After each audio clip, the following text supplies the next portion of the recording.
we're going live here today in the group, and I know we've got a lot of new people, so looking forward to introducing ourselves to all of you as you file into the room. Give it a second or two. So if you guys are watching this later, as a lot of you will watch it later, just know that, especially if you're new, that there's a lot to see in this group. So take your time and look around. I've been in a lot of other groups before, some of them packed with information, some of them no information. I mean, some of them is just driven by the members that share, and it's all good, it's all perfect. But this is not like I'm kind of trying to silently respond to my guest who's in the green room. Hold on. Like, oh, okay. So I'm just waiting a minute. So, and Shaun, if you can hear me, because I don't see you in the green room, so if you can hear me, you need to get yourself in the green room. I don't know what happened. So my guest went missing. So we'll see what happens. We'll see what happens. But anyway, thanks for joining us. And as I said, a lot of you are going to watch this later. This is usually the case with lives, so that's fine. And we're gonna start a little bit by explaining who we are really briefly, because we'll talk about that more as we talk later. But let me see. What happened? Hold on, everybody, just a minute.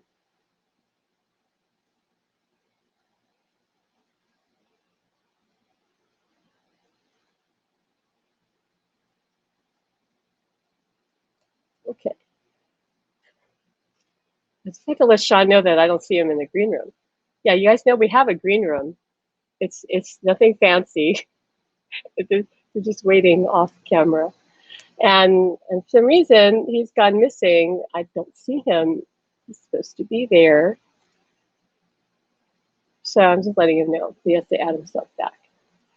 So who are we? What do we do? There's a lot of information in the group itself. If you go to the guide section. Okay, so I'm not going to spend a lot of time on that because you guys are in the group. If it was another setting, I would do that because those people aren't in the group, but you are. So just go check it out, and if you have questions, let us know. But it's pretty self-explanatory there. Having said that, it's still rather unusual what we're about here. So take your time, soak that all in, read what's in the guides, go check out the many videos of replays that we have of lives that we've done, and you'll know. Yes, Shaun, I see you. You went invisible for a while, but you're back. I see you. I can't hear you till I add you, so just hang on. So yeah, so there's a lot of information. There's writings. Okay, that's one thing I need to explain. So from time to time, from now until the book is published, you're going to see me put up some of the posts that I've written. I've written almost 200 posts in the course of 11 months since Ellen passed. Some of this was things that he wanted me to write, like he dictated, he wanted to share, that were messages to me that I'm sharing. That's all going into our book. So basically, everything that's in this group that I wrote, that's in that format, a lot of it is going in the book. I'm not saying all of it will, because of course we're not going to put everything in, but many things that are in this group are going in there. So you could say, and it would be true, that the whole book right now is in the group. It's just that it's all these different posts written from August 8th until like today. So if you want to, you can, and you have time, you could scroll through and read some of them, but I'm going to repost some of the ones that I feel Alan guiding me to share, so that you can get a sense of what we're about and what the journey has been. So some of the posts are from a few months ago, some of them from many months ago. It's all over the map, and right now there's a few in there that I just put that are from the book also. like Come What May was one of them. Can't remember the other ones. And so I'm going to mention one thing, and then I'm going to introduce Shaun, just to give you an idea of the evolution of this. So in the beginning, when Alan came back to me, I wasn't sure, am I making it up? Am I crazy? That this is normal. And now we're at the stage after incrementally expanding and me trusting, and it's still challenging. It's probably may always be challenging. That's okay. But I actually forgot something that he told me. I realized today, this is why I'm writing the book. It's as much for me as to share with the world, because I didn't remember that he had told me months ago something that the other night I was upset about with him. I said, why am I not further along, or why can I not feel you hug me when other people feel that? And I was getting upset with him, and he directed me to read something that he had shared with me months ago, and I reread it and I said, oh my God, yeah, you told me that. You told me why. And he was really patient. He said, yes, this is why I told you to write this down, because I did tell you that. And then I was complaining too, that I said, well, I would like some magic in my life. Other people are having magic. Like Maria's getting rainbows from you, and this and that and the other, which I'm totally excited that she's getting. Don't get me wrong. Love it, love it. But then, I was complaining like about me. Like, I'm only human. But what about me? And so this morning I'm in the kitchen and he goes, look out the window. And I look and there's this huge rainbow. And he said, that's for you, babe. I'm not going to let you out of the magic. Every day is magic. And then that morning, he was flooding me with energy and goosebumps to say, I am here. Every moment is magic. Okay. It's not some phenomenon like an orb, or which is fabulous. It's the energetic connection that we have. It's about that and so much more. And then he gave me the rainbow. So I forgave him. Like, there's nothing to forgive. There's nothing to forgive at all. But it was just so funny. And he started just to show me, go look at the book. I have all these pages that I printed out of the post. And he showed me exactly where to go look, like this post, like right here, read that. So I read it and I said, oh yeah, that you answered that question. Basically, he told me that I was on a different journey than other people, obviously with him, and that he needed to help me learn certain things so that I could step into what I'm here to do with him. And he couldn't make things happen for me. He says it wouldn't serve me if he made things happen. He conjured it for me. I have to learn how to do it myself. And he told me that, and I forgot. So I was upset. Like, why can't you do this for me? He said, I answered that question. I'm sorry, I can't. I can only do so much. I'm helping you learn. And so I'm sorry, I should have remembered. And that's why I'm writing the book. He told me from the beginning, write this down or you're going to forget it. And I did, and I still didn't read it. So I'm looking forward to the book coming out so that I can go and look at the book and remember what my husband told me about this journey. And it'll be easier for anybody following us. Okay, so I'm going to bring in Shaun. So Shaun Lether is a member of our group. He only joined about, I think about a month ago. I think Shaun, you correct me, but I think we've met about a month ago. And Shaun has said this, and I agree. It feels like forever, but not in a bad way. When you say you meet somebody, it feels like you know them forever. Alan says you have known them forever, this life and many others. So you're just saying, like, hello again, like it's you again. and it's beautiful. So really grateful to have connected with Shaun. Really grateful to have connected to all of you that have joined or that have been here from the beginning. Each and every one of you are just so special and precious to us, and we look forward to getting to know you better. So welcome, welcome, welcome. Please call on Alan anytime you want. You can learn about that too in the guide section in the group. And without further ado, we're going to call in Shaun because we did the Heaven Help Us Zoom event that some of you were on last Sunday.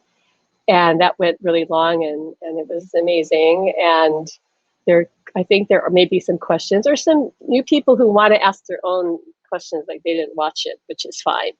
We can talk about it. But really, the message that we're going to be focusing on is that the other side's here to help us, literally. And we, both of us, can speak from our own experience of that. We know that's true. So here we are. Here's Shaun. I'm going to bring him on screen. Hey, there you are. You're kind of in the dark. I see that, so I guess I will move. There you are. There we better. go. Now you can see me better. That's better. And everybody got to see my nice little Waikiki dirty condo. I can't see the dirt. I can't see the dirt. It looks fine. Okay. It looks fine. Okay, so all right. So let me see now. People. So all right. So people are posting, and I'll go back and look at the questions in order. But but before we do that, I wanted, and I didn't even tell Shaun this, but you didn't tell me anything. You just said be on here. I know. We're just sneaky that way. Like, let's just get him on here, Pam, is what Alan said, and then we got him. Like, so no, I wanted you to share more about your mom, because we didn't really get to do that in the event last week. You touched on it, but you've had such amazing experiences with your mother that, I mean, because you had a difficult relationship. I mean, that part I think is really amazing, that you had a challenging relationship with your mom. She comes back and she's different, and she's showing up for you in ways that you probably never thought she would or anybody would. And so I really wanted you to speak about that, because it's similar to what I have with Alan, but different because you had it rougher. So the transition of that is, interesting. And other people are going to go through the same thing if they make this journey that we're making. We're going to have people that they like, well, I didn't really get along with my father, and now he's here. What do I do? And, I want to open up to him, but what do I do? So yeah. So can you share more about your mom, your beautiful mom? Sure. So, try to condense it, because it's a mini series. But yeah, I know. My mom, like a lot of us, came into this world with a lot of challenges, and I was fortunate enough to be her son, or am her son, and so there was a lot of dysfunction and everything in our life, and basically my mom had forms of mental illness and so forth as well, and so she was the best mother that she could be, but we had a lot of challenge and dysfunction growing up. Anyway, she was also an astrologer, and she did them by hand, and she did my natal chart when I was a kid, and she did everyone's natal chart. We grew up Mormon, and the church didn't like her doing people's natal chart. They actually wrote her a letter. Mormon and astrology. Wow. Okay. Interesting. Yeah. Well, I think Joseph Smith was into it, but they sanitized it later. Oh, yeah. So, okay. Yeah. So anyway, in this astrology chart that she did, the natal chart, and she told me about it when I was like 5 or 6, and it wasn't to scare me; it was to guide me. And one of the things was that I was going to die, or could die, when I was 50. But she said that it doesn't have to happen. We have free will. It's just watch out. And so there was a lot of other things that was in this natal chart, but she also promised that she would always be with me, and that I would always know. So anyway, cut to she transitioned. She passed on about in 2015 or so, and in October. And within a couple of days of her passing on, she said that I did not need to go back to the memorial. And she showed me, she said, go here, this is where I'll be. And my mom and I are into plants, and I was a landscaper, she was a florist. And my godparents, the people that taught her flowers, were the Higas from Hilo, from the Big Island. Anyway, so we had this passion for plants. She showed me this garden where she would be and said to go there. This is where I'm going to be. I, of course, didn't know where that garden was, and I didn't even necessarily trust that I wasn't just hearing my own voices. Right. Like, I thought it was her, but I didn't know, because this is the first time that I'd heard her say that, anything. You know, she hadn't, it's only been a few days since she transitioned. So, and I didn't expect to hear anything. I had no expectations. Or anyway, so she told me that a few months later, I was actually writing about my mom to a sister about some of the things that had happened in the past with her. And as I was writing, and I'm just writing, all of a sudden I felt my mom grab my arm, my left arm. And you know what your mother's, there's nobody here that doesn't know and remember what their mother's arm feels like, or hands. So you know when your mother grabs your arm. So it flipped me out, and I just kept writing this letter as it happens. I was writing the email to my sister and documenting, or to her. I didn't know if I was going to send it or not, because I figured she'd think I'm that crazy. But so I just documented it, and then a few hours later, I felt like, okay, I'm just going to send it and let her know what happened. And it was hard, but, you know, she, I think, kind of believed me. Anyway, about an hour after that, I went to make an espresso, looked down at my arm, my left arm, the hair was standing straight up, the right arm was flat. So to me, I need lots of proof. I still need lots of proof, and that was a lot of proof for me. And so I figured some sort of energy field. I came into contact with my left arm, because you don't make your own hair stand up, and if you do, how do you do it on one arm and not the other? Like, I can't even walk and chew gum at the same time, let alone do that. So anyway, throughout the next several months, she started coming to me more and more, and it would get really exhausting and tiring. But she didn't tell me exactly why. She told me a lot of things, but she reminded me, I had forgotten that she said she'd always be with me. So that was the main thing, is she wanted to remind me that she would always be with me, and that she now could be the parent that she couldn't be in life.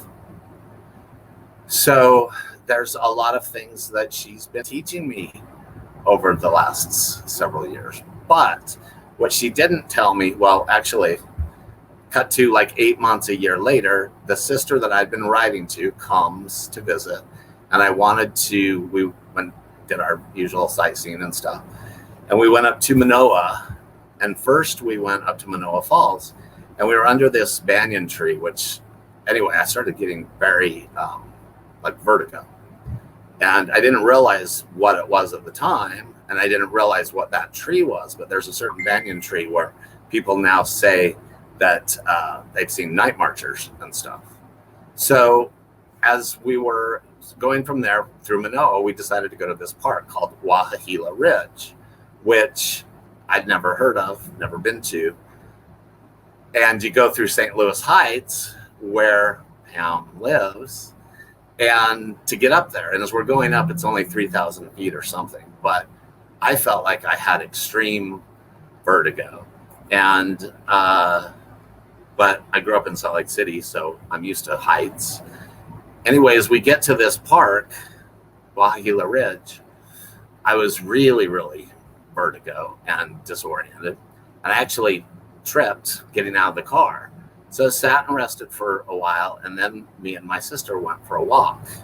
And as we're walking, to the left, in these trees, sitting on a log, is my mother, showing me the garden that she had shown me before and said that's where she'll be. Anyway, that was quite amazing, and I will never forget it. My sister she of course did not see, but she believed what was based on what I was going through. So we tried to take pictures and everything, and nothing really showed up with my sister. But anyway, long story short, that progressed. I started having more interaction with my mother. And what I didn't realize is that I was getting ready to die. And I then got very sick. And so that happened before you had your near death. Is that right? Your mom? Yeah. Okay. Yeah. So now I realize that she came to prepare me for what I was going to go through. Yeah, that's what Alice said. She was getting you ready. She was making contact so that when you had it, then she'd be all there. Like you'd be accepting, right? Like you'd go, oh yeah, that's mom. Like already. Well, yeah, yes, exactly. Because she also had to be the first one to come through to me. Yeah. Everybody else, well, I know they would have waked me out. Oh, he's saying that he's showing me like your mom said, I'm going to be the first one. Like everybody else step back. I'm here. I'm going to be the first one. No question about it. So. And she still does that. She's the loudest too. That's what he's saying. He's saying your mom is like, get everybody back up. Exactly. Yes. So, but she didn't tell me. I'd forgotten that she had said that I was going to die. Right. I really forgot that. And so literally at 50, which is what she'd predicted when I was 5 or 6, when she did my natal chart, I did. Okay. So it was when you turned 50? Yeah. It was that. Wow. Ooh. Do you think your mom can do my chart? So, but she has time, right? Yeah, and that's the thing is, but she never told me that that's why she was here. Wow. She just kept saying it was because all the other stuff, and it wasn't. But literally in the ICU, she was there the whole time. And my sisters, as I'm, because I'm talking with my mom, and at some point my nephew, who had passed on from cystic fibrosis, he showed up. And as I'm talking to these people, my sisters are like, they think I'm just crazy. So they're like, well, tell mom hi. I'm like, tell her yourself, she's right behind you. So, yeah, so really, she was a big part of, I got a choice to come back, which, and she played a big role in making sure that I did come back, and that I was able to, because my whole body completely shut down, and I had to go through, I was in the hospital for a couple months, and then I had to go to rehab in the Pacific and literally learn how to talk, sit up, walk, everything, and to breathe again too. So yeah, so since then, Pam is the only other person that I know that has a playlist from. Oh no, Smita has a playlist. But I met you first. But okay. Oh, great. I'm first.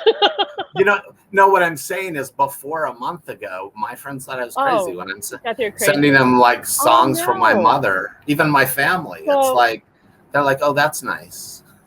When did your mom start sending you songs?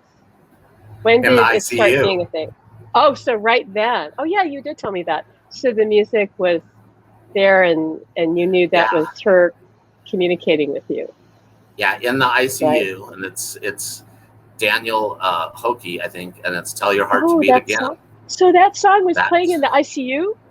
I mean, that's actually a perfect song. Somebody's having not only was it playing in the ICU, it would then play throughout the hospital, like when I would go and get CAT scans, and they were drilling for bone marrow, which is supposedly really painful, but I didn't really feel it. So they have to drill and test your bone marrow for leukemia. I didn't feel it, but I would just hear that song. And then when I was literally, I would heard it throughout and if you hear the song, which I'll post it in the chat, it's literally about rebirth and living again. Yeah. And so that song played throughout the hospital, but then when I was in medical transport from the hospital to the rehab, it started playing because it's an ambulance basically. And the driver of the ambulance, it was on his radio. And so I texted my sisters. I'm like, that song's playing again, because I'm like, she Whoa. is everywhere. Whoa. What's cool is I have the records of texting my sisters. So literally in the transport, going to the rehab hospital, which is like rehab, like relearning all this stuff again. And the song's like literally Tell Your Heart to Beat Again. You know, yesterday's a closed door. You don't live there anymore. And then, so after I get out of rehab, the song plays on the way home from the rehab hospital. Then I get 3 days at home in my condo after like 3 months or however long it was.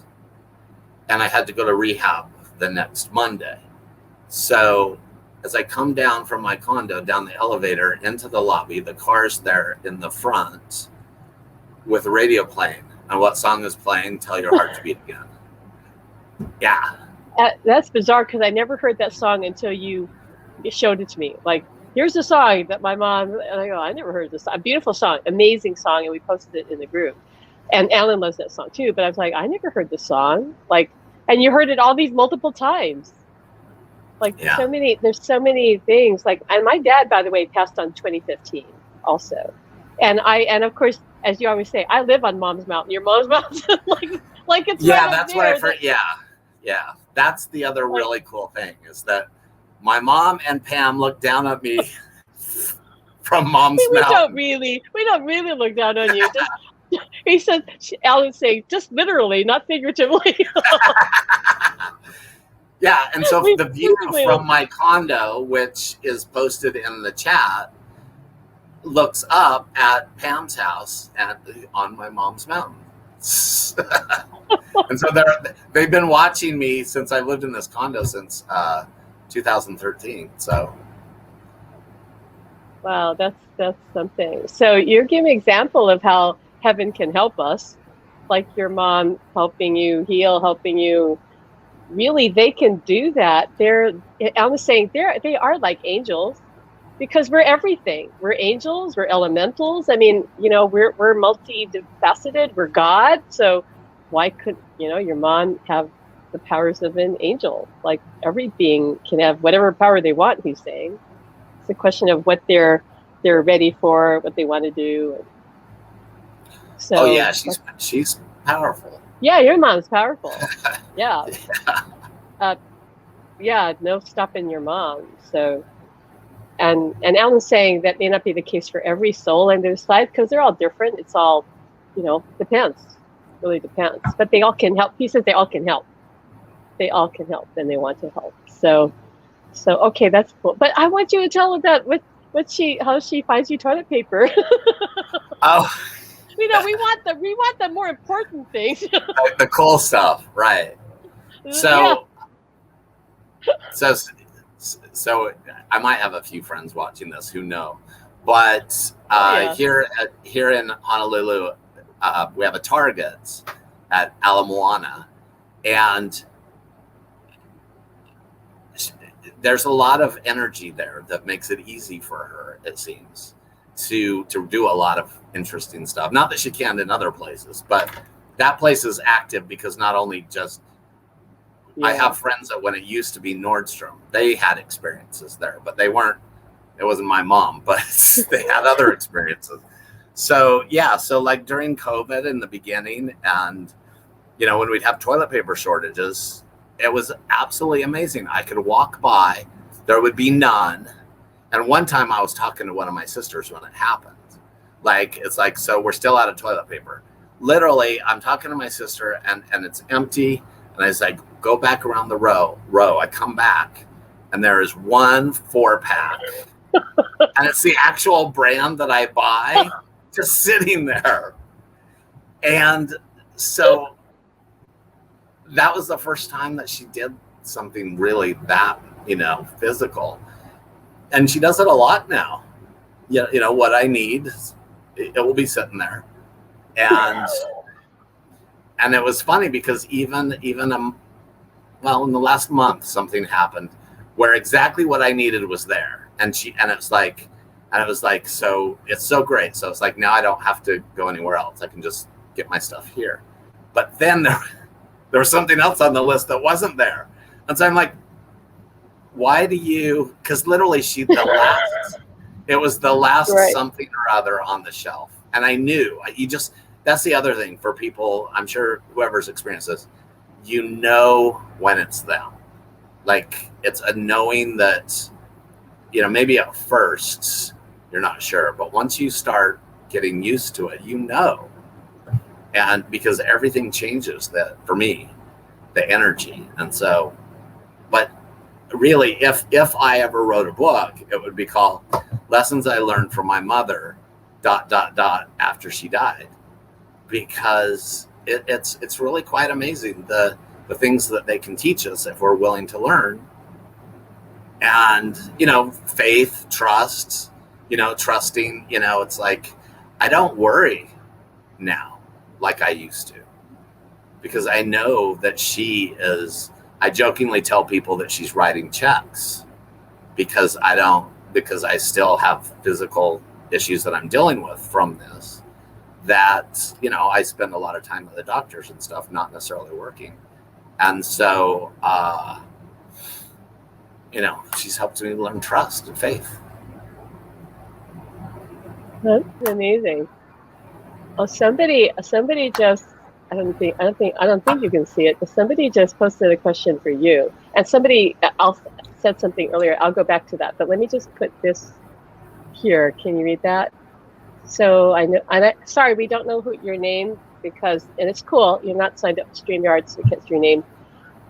But I noticed a lovely bright shift in energy for Shaun from before his being toned to. That was just when you're sung to, I'm assuming, on the summit. Yeah, during yesterday's summit until today. How was that experience for you? Oh, Betty. Is that okay? You can see her name, Ben? Okay. The summit, down below. Okay, good. You can see. So how was that for you? It was absolutely amazing. Trisha gave me a huge gift by inviting me to that, to do whatever I did. I don't know what I did, but I just it was absolutely amazing, because several of the guests did little healing meditations and so forth that that was absolutely amazing. And Robin Lansong, she actually sung one of her songs to me, and I would say that it was very healing for me to just be a part of it and to connect with every one of those people on a personal level, and to get to kind of co-interview my friend Pam. It was fun. It was very fun. And you had an intense weekend. A lot of, I know the whole backstory that you don't have to share, but that's why I told you welcome to your new. I told you welcome to your new life. Like, So, it's been an amazing. I think all of it that happened for you. So I guess something else is I have a new angel in heaven, and that's.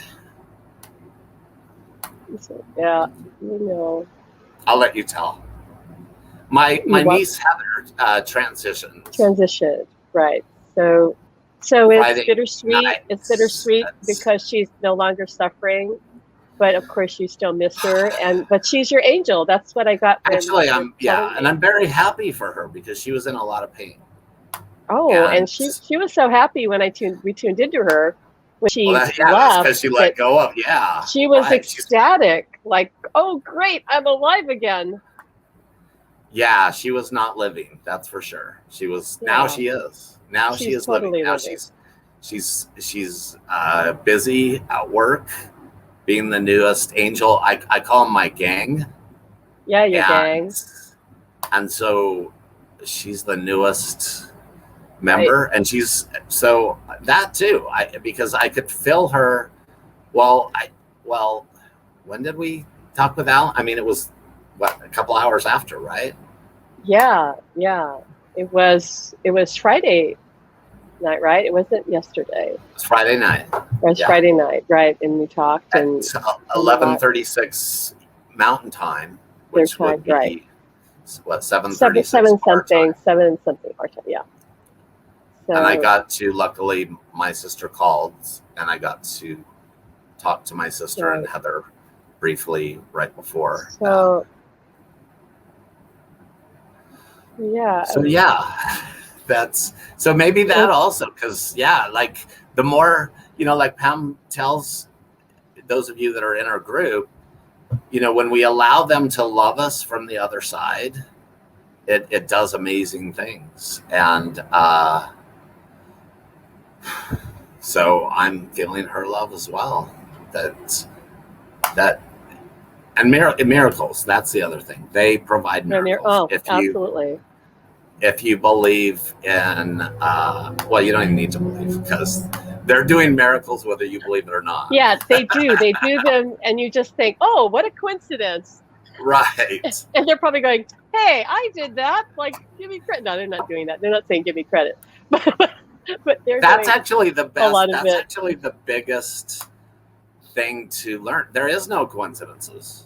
Right. No, there are no. I don't think there are. I mean, pretty much everything has meaning. I mean, sometimes though, I mean, my grandmother came through about 3 or 4 months after my NDE. And I was a little bit nervous because I thought, oh, maybe they've like changed their minds. And now I have to go back. And I really was, because it's like, well, and so I asked her because, she was, like, are you here to take me home? I said, why are you here? And this is sad, but it's not sad now, because now I've learned. But she said, just let me love you. I can't. Right. You just, like, why can't I be here just to love you? I don't have to be here for any other reason. I'm just here to love you. And that's what my grandma said. And I'm like, okay, I get it. Because that doesn't happen in this world. Well, right. Like, and when my mom appeared, I I mean, I had a big event after my mom. So I figured if my grandma's thought, oh, what's going to happen here, now? Yeah, it's like, what are they going to do now? Oh, no. But literally, it's just, I mean, literally, it was just, let me love you. That's all there was nothing other than that it's like, just feel my love. So. Right. So that's so amazing. And I know other people want to know, like, how can I open up to this? And I know, because you have a playlist, I think you would agree that music is the bridge, or at least one very powerful bridge, because they can communicate through the music. They can send their love through the music, and the music, it's like their love can be encoded in it, their frequencies, that, it just is. So, and it's pure emotion. So when they're sending you a song, it's the lyrics, the words in the song has meaning. It's also the whole experience of the song, and how it feels as it comes into you. And I don't know, with Alan lately, this is the really interesting thing. I'm listening to a song, and sometimes he'll say he wants me to look at the lyrics, and or maybe I'm listening to the lyrics as they're being spoken, and I'll feel his energy come in, like yeah, that word or that phrase, and he'll come in strong, and then he backs up, like he's saying, I'm emphasizing this sentence, I'm emphasizing this word. So it's like another way of communication. And it wasn't always like that in the beginning, because when he first gave me music, I would feel a little bit of goosebump or something. It was very subtle. But now it's like this, I don't know, it's like Morse code. It's like this message coming through, and I know that's him. And that's how we really made contact, was through the music. We literally dance in the kitchen together. Like, he tells me, like, I'm just dancing with him in the kitchen and experiencing his love and his energy. And so I don't know what you think, but I think music is one way, or whatever way. It's really how I healed. Like, not just body, but my mind. And there's songs, there's so many songs that there's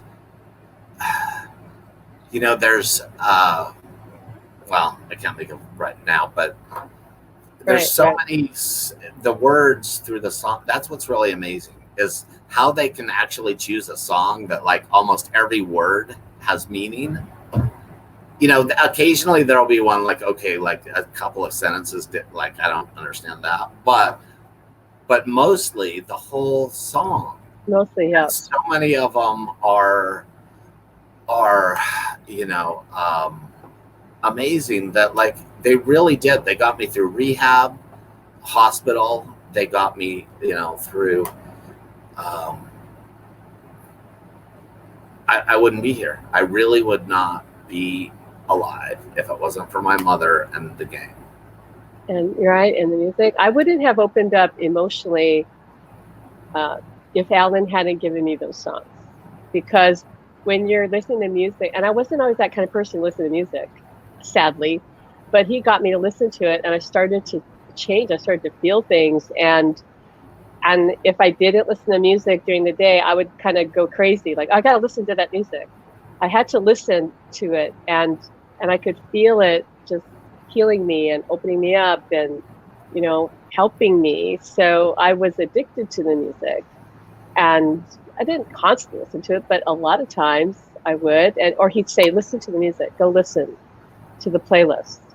And it would just open me up and help me. And I still do that today's day. Yeah. And me too. I mean, I texted you yesterday from Safeway, the pharmacy. Oh yeah, right.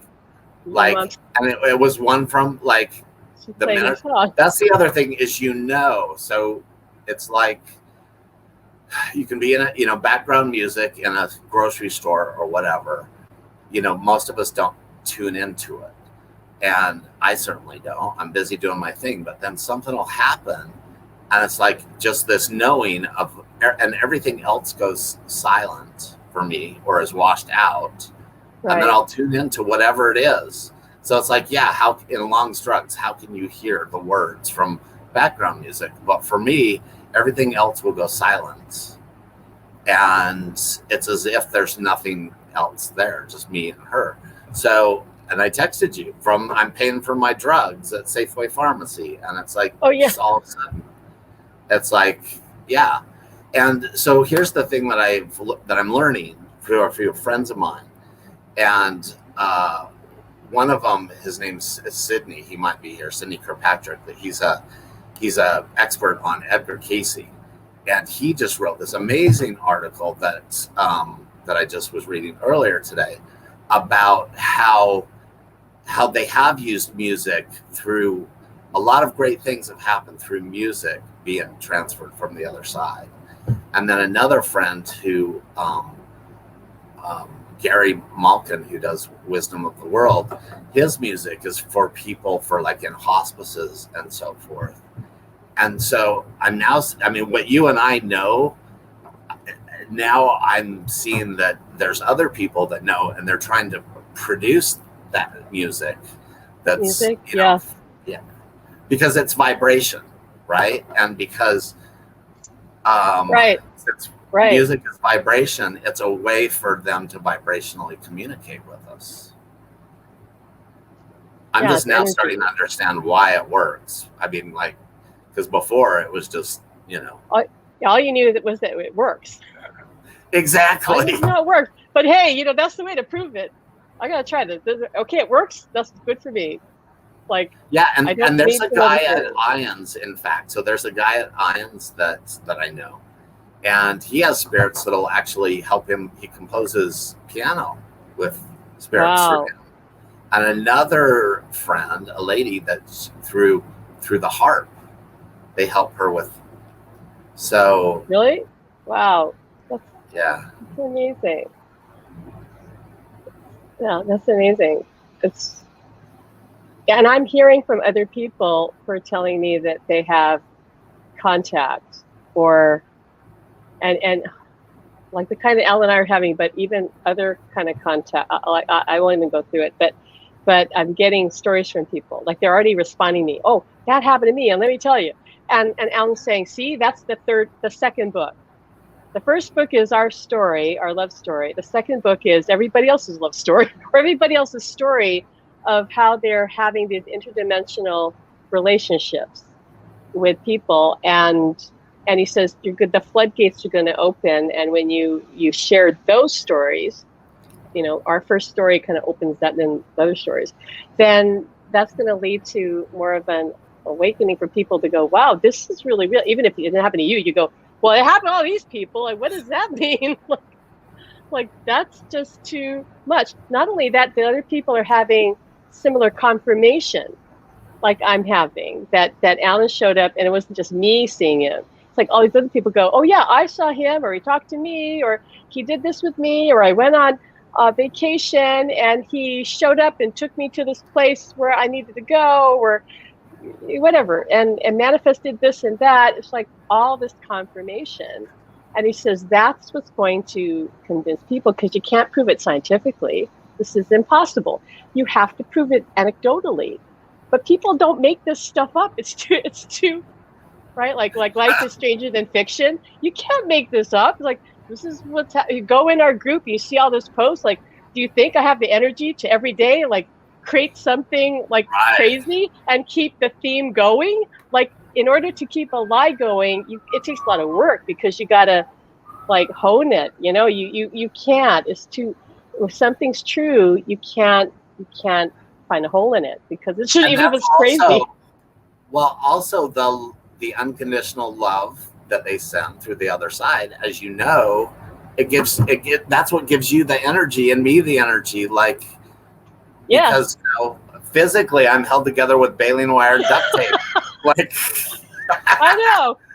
Like what we've said, I said to you, the spirit's keeping you alive, because if they weren't keeping you alive, you'd be gone.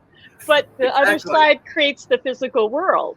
Spirit creates physical world. That's what people don't get. So we're all kind of held together in that sense. But you more than other people. That's all you've got. But that's just so funny. But they're. Yeah. I never understood like breatharians. I thought like, oh, they're not for real. But I understand now the concept that you can be so full of spirit and from love on the other side that you can, you can do anything.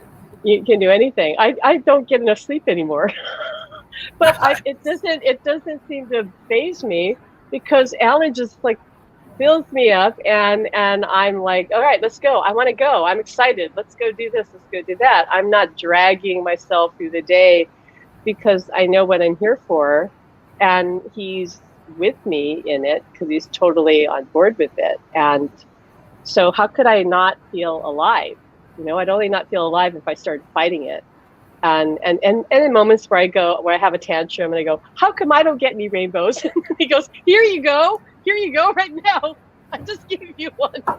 You just asked me this morning and I gave you one this morning. I go, all right, that's good. Keep it up. Like, well, isn't that funny? Because you live on Rainbow Mountain. So you're looking out, whereas I look up there and I see rainbows almost every day where you are.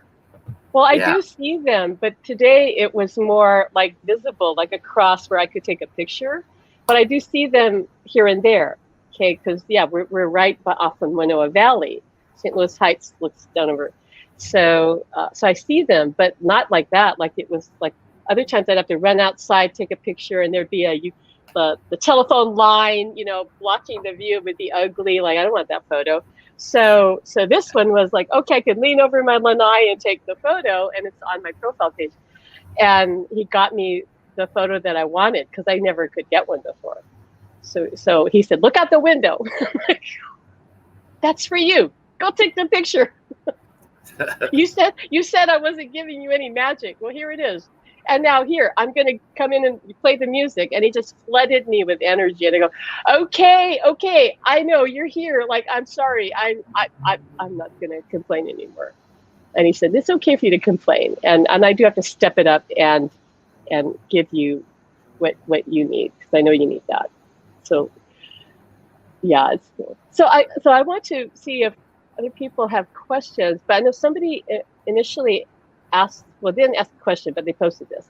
A friend is here with me who now has Alzheimer's disease. It gives me great hope for them seeing you related to Alan.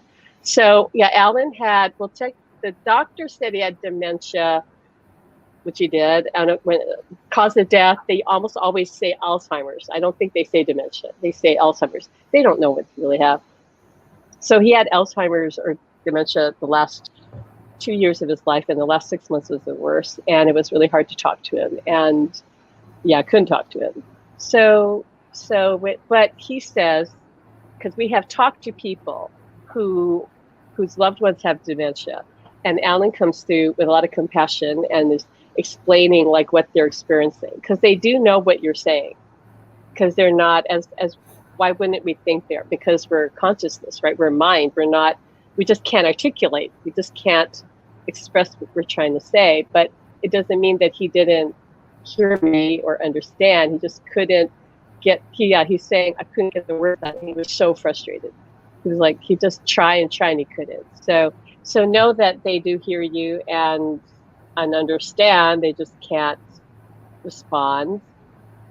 But he says his heart goes out to anybody who has that, and the loved ones, and the person suffering with it, because he says that he was terrified when he had it, because you can feel yourself, you're losing yourself. So, but luckily he had a strong spiritual connection, and Archangel Michael was around him a lot toward the end, and so he was comforted, but he was frustrated because he couldn't talk to me. He said that was what was the hardest, because he said he never got to say goodbye or say what he wanted to say at the end when he was in a body. And he said that's why when he came back, he was like, I need to talk to her. She needs to know that I love her, because she doesn't believe I did. And he was devastated when he realized that, because he was very complacent and thought that, oh yeah, I did a good job. And he had in many ways, but he realized when he got there, because they have their life review, and they especially feel what we feel, right? Their loved ones. So their children or their spouse, they know what we went through. And he said he couldn't believe how much he had hurt me. And I'd kind of forgotten. And he was clueless. Like, oh my God, I hurt her many times. I was just oblivious. So he came back feeling remorseful and wanted to make it up, and said, I wanted to talk to you. And he wasn't going to let up. That's why he kept like blasting me with love, like a battering ram, like, here's love, like love. Like, I go, whoa, what is this? And my friends are saying, that's love blast, that Alan is just wanting you to feel him. So the other side can do so many things, but the music, I think for me, was the biggest. And he put a song in my head. Has your mom ever put a song in your head?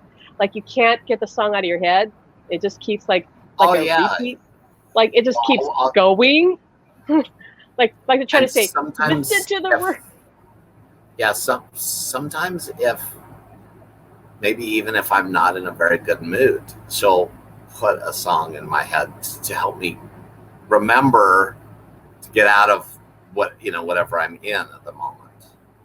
But about the friend of yours that has Alzheimer's or something, that the thing that is important for people to know is that we can be in our body but consciously out of our body. So the part of him that is I don't know how to explain it very well. I can only explain from my perspective. So when I was theoretically alive but on life support, my sister would, so I had two sisters that were there. So one would go to the coffee cart thing. And so I would leave and go with her. I was in my body, but I could leave. So I don't know. And then the other one would go to a cafeteria and she would get egg salad in a cup. So I would literally, because, it's kind of boring in there, attached to wires and tubes and, strapped down in the ICU on life support is not very fun. So the point is your loved one that's in, that you may think he is in there in the Alzheimer body. He's not necessarily. We can leave our consciousness can leave our body. And I think that's important for people to realize, that they hear you. So even if you think, that they've got dementia or Alzheimer's, and they can hear you. Their spirit can. Hmm. And it's important because, again, if people, I heard them. I knew what they were doing. They didn't think, my sister, the one that would go to the cough, they had to get away. They don't, like, hanging out in the ICU is not fun when you're well, especially since you're kind of just waiting for your brother to croak, because they didn't think that I was gonna get out of there alive. And and so I mean, the head of the Straub Lung Clinic, he's like, I've never seen that look on a doctor's face when they, like, doctors, you would think they're not going to show you that. But anyway, the point is for people with loved ones with Alzheimer's and whatever, they can hear you. So don't think they can't. I mean, talk to them. And, they may not, but my niece that passed, that, whatever you call it, like the death rattle or whatever, whatever she, it is, yeah. When I talked to her, there was, I was able to hear just this faint, her angel's sound, like letting me know she heard me. Yeah. And so she was not like, she's still holding on to that body, but she'd already left her body. She's just waiting for, I don't know, but she's already around. And so, but she was able to make her body at least let that sound, really the voice of an angel that I could hear enough that let me know that she could hear me, and to prove, to me. So I think that's just important. It's kind of the part of us that's animalistic, that's still like acting out, but even though we're kind of not all in it, in the body, but the body's still doing its thing, and we're halfway in it. That's what Anna's showing me. So, because at the end, he was out of his body a lot, because he already went to take a tour of heaven. Like, I know that he went to look at heaven and said, like going to look at a retirement home, like a new home. And he said, "Oh, I love it. I'll live over here. I want that one. I'll where do I sign? Like, I want to go." So he wasn't there a lot. He was out of his body, and whatever was happening physically, he wasn't really doing it. It was his body, like, on autopilot, and he was partially there, but not fully. Right. And so they would say stuff like when they were drilling for bone marrow for, what is that? The leukemia. Oh, so when they were doing that, I'm like, okay, I'm checking out. I'm going to go to Waikiki. Yeah, I don't want to feel around to that. I would just hover over the water in Waikiki, because that was the most, like, calming thing for me. And then it's like, okay, you got done drilling, because they literally, like, because they drill into your spinal fluid or something. Anyway, it's like, when you're done, I'll come back. And that's what I did. So that's, not that I've had Alzheimer's, but I'm sure it's the same. No, Alan's saying it's the same thing, because they can control, like, going out and going in. And I remember talking to a client whose father had Alzheimer's for quite a while, and I remember saying to her, he's not out here. He spends half of the time, like, out somewhere else, and comes in every so often, like, out there, come back, and all that. So, they're not, and they don't have to suffer like you did. You didn't have to feel the bone marrow process. You're like, I'm out of here. Like, I just don't want to be around for that. I don't want to watch myself going through that. I don't want to feel that. I'm out of here. It's kind of interesting, because I don't know how much pain is actually necessary for us to feel, because I didn't want to feel it.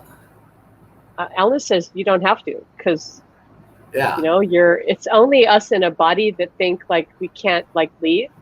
But I think what he's saying, when you're kind of out like that, like in a coma, or you have Alzheimer's, whatever, you're like, oh, I'm just gonna go. Like, you're just like you have access to leave. It's not, you don't have to stay in that body. That's why so many of them say they come back and, oh my God, my body hurts, you know, because they were not feeling anything while they were out and they didn't have to. But when you come back, then you have to. You have to go stay with it. Yeah, and you know what? That's challenging for me now. There was somebody in the conference that helped me remember. Oh yeah, you know, to remember that we're in a body, because literally afterwards I was so used to it. Like I had a wound on my foot, and it got MRSA, and I didn't even know for, I think it was like 6 months. Finally, they're like, it's not healing. You know, this wound is not healing. Yeah. And it's like, and it dawned on me. It's like, oh yeah, I am in a body. I need to be more conscious. I gotta take care of this body. Yeah. And they say, and it's, in my case, it's true. You know, sometimes people that have had near-death experiences are kind of, just not as like the fear. You're not afraid to die. So yeah. So when you have aches and pains, it's easier to like just whatever, you know, or just not, you know. And so yeah, it was kind of interesting. It was an interesting lesson for me. Like it's, oh yeah, got to pay attention to the body while you're in the body. So somebody else said, this is cool. I know this was this comment here. I know this is Deborah. I can see on my phone. After a friend's daughter was in a body for doing an update, a song that was in her build. So I assume she passed away, right? In body for the song that was. So yeah, they can make those songs play spontaneously in many devices. I had this experience of Alan making my AirPods play music, like our favorite song. I wasn't listening to music at the time, but I put the AirPods in my ear and that song immediately played. And I thought, wait a minute, I don't have any device turned on. I don't have my music playing. Like, how's it playing in my AirPods? And nothing, not the phone, not the laptop, not the iPad, nothing was playing. And I couldn't get the music to stop because the next song after the favorite song that we loved was some weird, obscure song I'd never heard of that I didn't like. In fact, I hated it. I go, what kind of song is that? I really didn't like it. And I couldn't turn off the music. So I said, what is going on? And I finally go, Alan, if this is you, could you just turn the music off? So I tried everything to turn off. Then all of a sudden, like, it stopped. And he said, okay, I turned it off. What did you do that for? He goes, oh, just because I can. Because I can. Because I can. I said, you're showing off.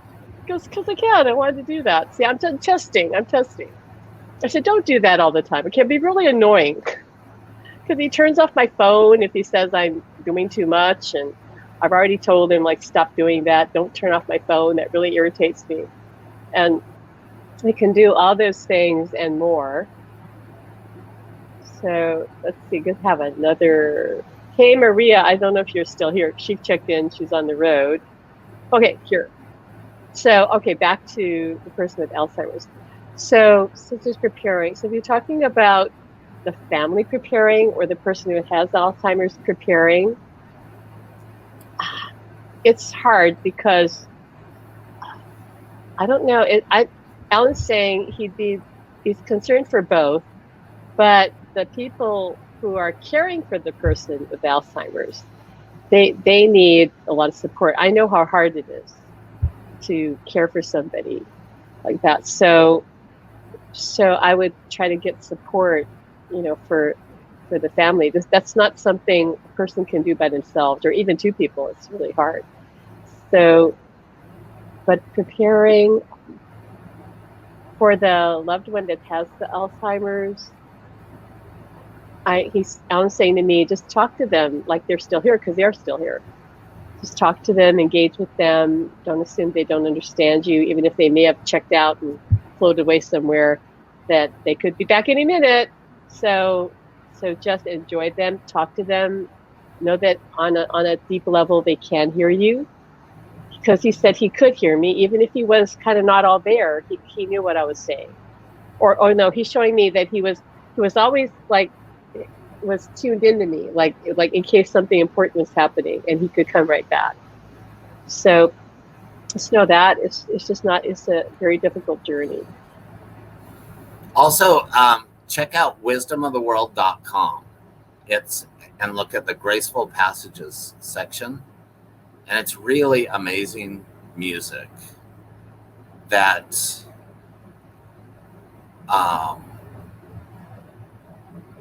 for the whole family to listen to and for him to listen to. It's going to open everybody up, literally, because of the vibrations and everything and what it's designed for. And there's amazing messages in there from Ram Dass and Elizabeth Kubler-Ross, and so I would encourage that because I truly believe it's helpful to do music. And like, if you don't have a playlist from your husband or your mom, this kind of music, and there's other people that I think are starting to do this, but Graceful Passages is really beautiful. And you can feel the energy. Do you think that they could play it like even now before person passes, like just when the family needs comforting? I played it before my sister passed. I played it before, or not, my niece. So I was playing it on Friday, and I sent it to my sister and everybody that was there. I don't know if they downloaded it or not, but I know my sister wanted it because she had heard of his music before, and she'd had some of his music, not Graceful Passages. But I believe that's really before because it can help open everybody up before it actually occurs. But the main thing is just remember, he's not his body, so he is around them, and he's around you, and so talk to him because he can hear you. Yeah. And also, don't talk about him like he can't hear you. Like he's not there. Right. Yeah, because I can tell you that's I don't like that. So, or they don't like that. So maybe it was him telling me that, because when you're sitting, people don't realize this, and I can only say because I've been there, that people hear you. They hear you. And so when you go to the corner and you're talking about them as if they're in a coma or whatever, they know. They still hear you. Yeah, they know what's going on. I remember hearing them whisper over in the corner. I'm like, what are they trying to keep me from hearing? Because I know you're talking about me. Because your hearing is more acute than it ever has been, right? Like, I can hear everything now. Right. It's like, do you think I can't leave my body and come over there and huddle with you in the corner? So I guess that's the other thing, is literally like just believe that your loved one is there, and that they're around you. They just are not. They're not animating that body right now. They're shedding it. Right. They're easing out of it. So there's other question: with any guidance for after death communication before he leaves this body?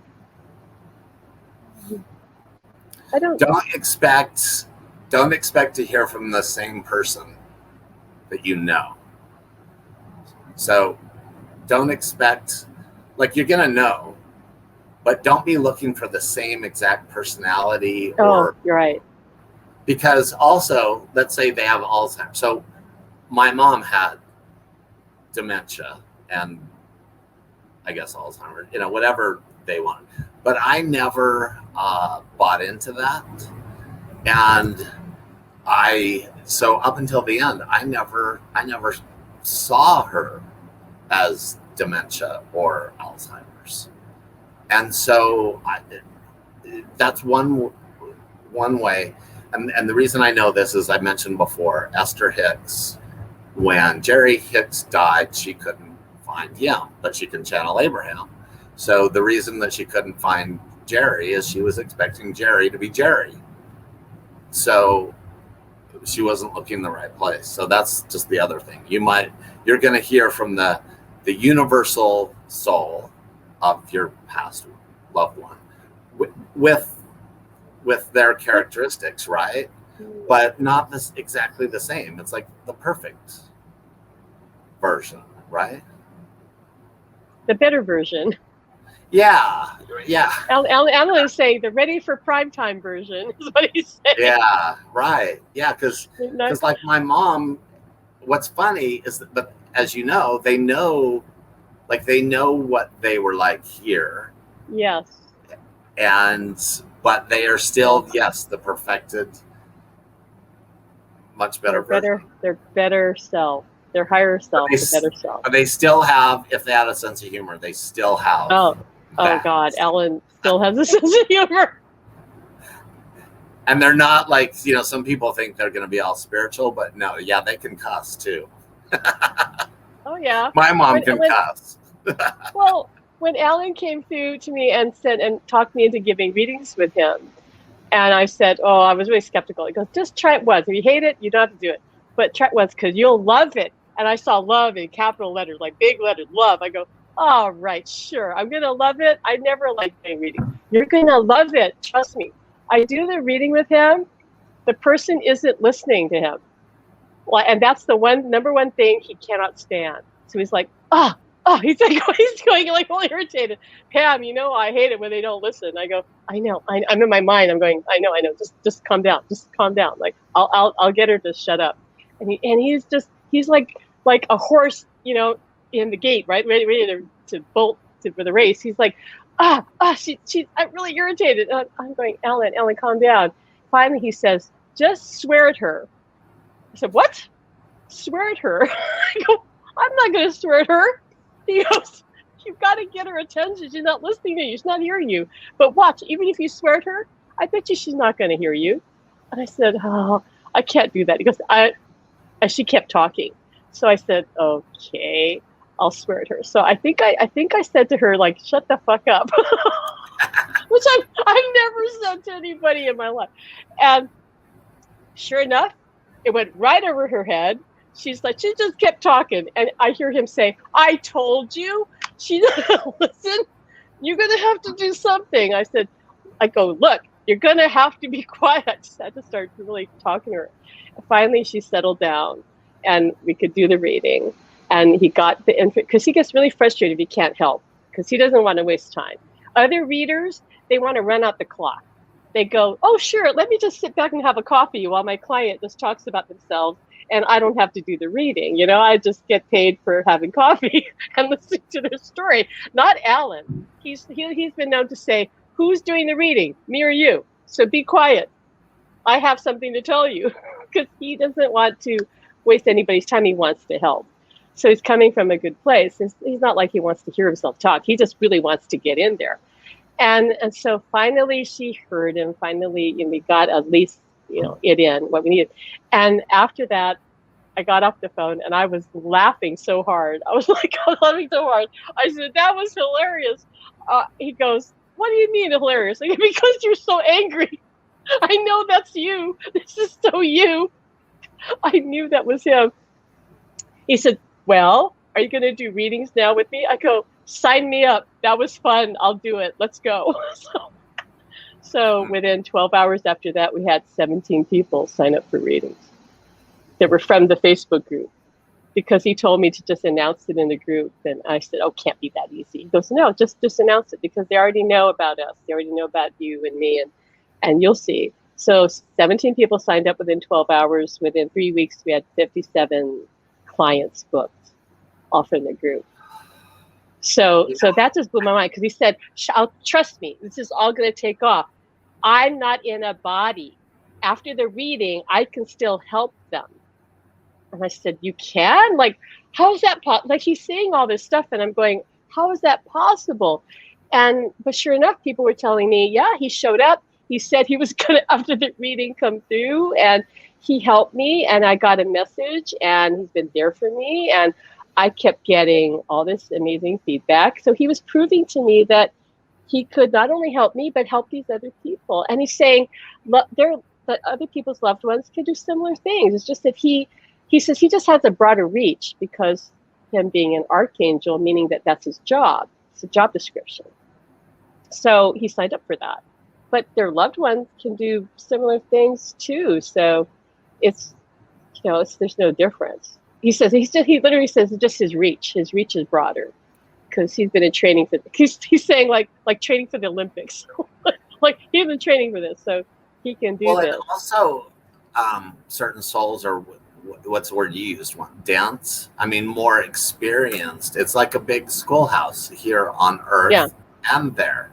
Like we're all in various levels of training, like for the Olympics.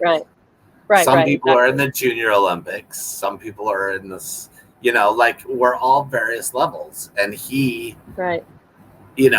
has just been training more. He says we both have been. He said, show me that when he came back, he said we both have been, because we're twin souls, we both have been training at this for many, many lifetimes. He says we actually tried. He says we actually tried this before. We tried to kind of bridge the two worlds, but it wasn't the right time. But we tried it because with such things, it's like souls are always going to try. We're going to test it.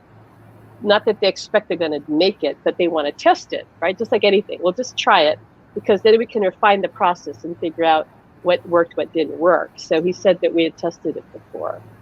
But here's the thing. And I knew what he said was true because this is what confirmed for me, because he said we were planning this and this was a big deal for us as souls, because when I had an asthma attack and it was fine, I was fine, and he came through and he helped me. But at one point he was crying.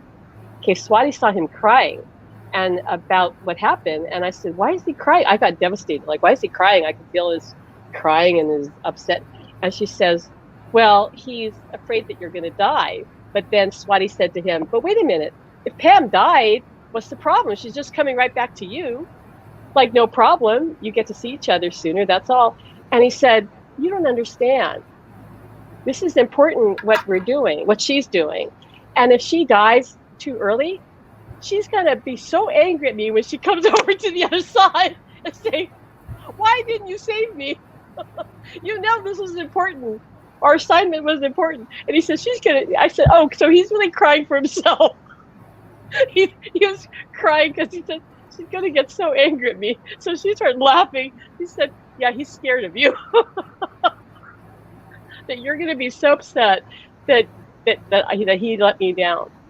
So he says this is right, because this is important. This lifetime is important because we can actually achieve what we set out to achieve. I think so that's something that I've learned, is that a lot of people, we think that this is just our one and only life, right? But like you and Alan, like him saying that you tried it before, that's one thing that I realized with my near-death experience, that I get to come back and finish what I didn't do before my NDE in this lifetime. And that's really cool. Yeah. Rather than being born and like start all over again, reborn in a new body. Yeah, right. I feel like I was reborn in this experience.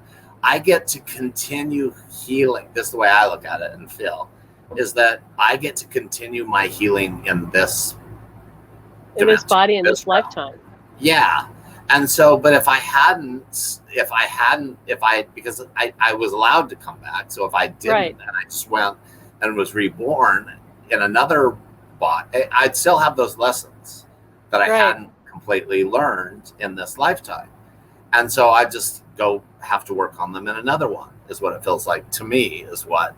And so like you guys, you are saying that you worked on it in another lifetime and didn't get that far or whatever. And now, so it's like your stage, what is that? The practice, rehearsal. And now you're prime time in another life. Prime time in another life. Yeah. And he said to me, because I know you and I have talked about it, because you said to me, like, I, I, I really did have it easy growing up. You know, I didn't have issues. But Alan had explained to me why that had to be that way, because there's a reason for everything. And he said, I couldn't have too much baggage because I knew that I'd have to, he said I had to be evolved enough to handle him being on the other side and me holding his energy here. And if I had a lot of cleanup work to do on myself, I wouldn't be able to help serve in the way that I'm being called to do. So I didn't come in, because he said I worked on so much in other lifetimes. Oh, he's saying to me, I was always working really hard in other lifetimes to evolve as a soul. And even as a child, I somehow knew that I was here. I remember being 15 years old. I really remember this. I remember realizing, oh, the most important thing for me to do is to understand myself. And I was only 15. I remember thinking, like, that's the most important thing. I have to understand who I am. What 15-year-old really does that? And then I set about doing that. I said, okay, I have to understand who I am. And I kind of knew what I didn't say, I'm not saying my life was perfect, but when things started happening spiritually, I trusted all of it. I had no fear. I really had no doubt. I just trusted the feeling, and I just felt good. So I went with it, and it all like opened up. So you had less unhealed baggage that would. Yeah, I didn't really have any unhealed baggage. He's saying I didn't. I was just shy, like a lot of people. That's really normal for people to be shy because you're sensitive. I wasn't overly sensitive. I didn't see angels when I was little. Like, I didn't. I was a very ordinary childhood, but I was really happy. So happy my mother thought something was wrong with me, because something could happen, like something a loud noise would happen, and other kids might cry and go, ah, and I'd be like all happy, and she'd go, maybe my daughter's deaf. Like, what's wrong with her? She doesn't get up. She doesn't get upset. I had to get my hearing tested like over and over, and then finally I said, Mommy, why do I have to go to the doctor to put the thing on my ear? She goes, because I'm worried that you have a hearing problem like I do. So the doctor kept saying, Ms. Higa, there's nothing wrong with your daughter. She's totally normal. Her hearing is fine. My mother finally agreed, okay, my daughter is just different. Because I was always like happy and content, and I still wouldn't get freaked out if there was a loud noise. Alan would just really couldn't understand it. And I said, because I'm in my body. You're not in your body. So loud noise goes on. He go, oh my God. He just freak out. And loud noise had gone, and I'd gone fine. Like, I'm right here. I'm fine. I'm focused, and I'm not scared. So I was just different. That's something else. So another person that I know whose wife passed on, that was one of the messages that when we're in joy is when we're most connected. Right. And so if you're already in joy all the time, you're already connected. Yeah, I was really happy. I began to be unhappy when I went to school, because then in school you're meeting all these other personalities, all these other kids, or the teacher is grumpy or whatever, right? It's not a controlled environment anymore, because now you're in the world, and in the world you're going, why are these people so messed up? Like, what's wrong? Why is this kid so mean? Because that would be, I remember our son Taylor, who was 2 years old, and he had his first encounter with a kid who had a bad attitude, okay, because Taylor never experienced that before. He ran up to this little boy, just full of joy, going, hi, because we're at some event, I don't know, some outdoor event that were like a party kind of thing or something. And he went up to this kid and goes, hi. And this kid just looked at him and just stuck out his tongue and then ran away. and my son just went, like, what was that for? Like, what happened? And I had to explain to him, because he never had that happen before, right? Like, you think about it. What's your first experience of somebody being mean to you? It was probably a kid on the playground. Chances are it wasn't necessarily an adult. It was probably a little kid who just had a bad day. And he was like in shock. And I said, there's some people that are not happy. And he said, but why? to him, it was like, but why? I don't understand. What's there to be unhappy about?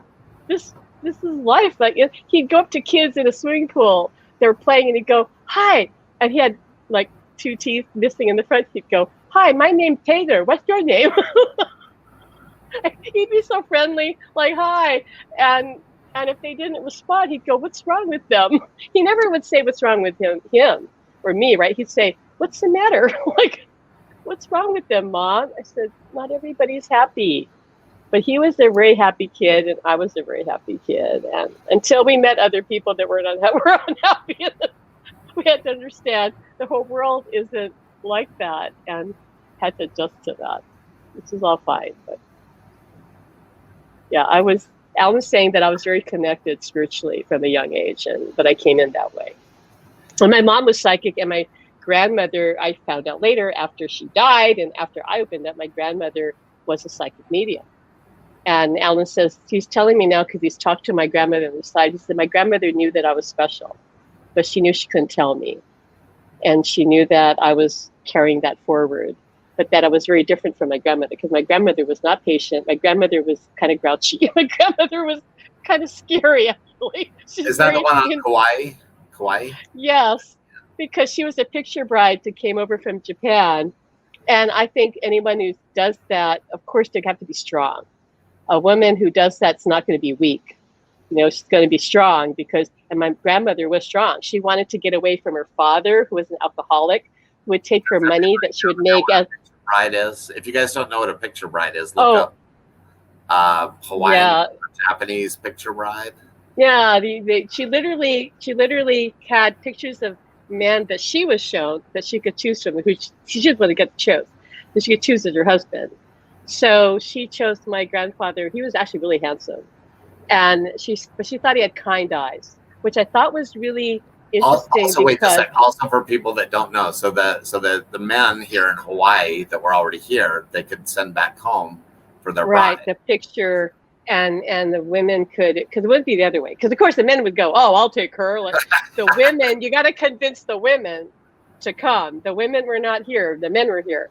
So she looked at my grandfather's photo and said she chose him because he had kind eyes, and he was good looking, but mostly because he had kind eyes. And later, my uncle said to me, which is so sweet, he said, "You know, you have kind eyes just like your mother." And I said, "Oh, that's so nice." And Elma says, "Yeah, you have kind eyes like your grandfather."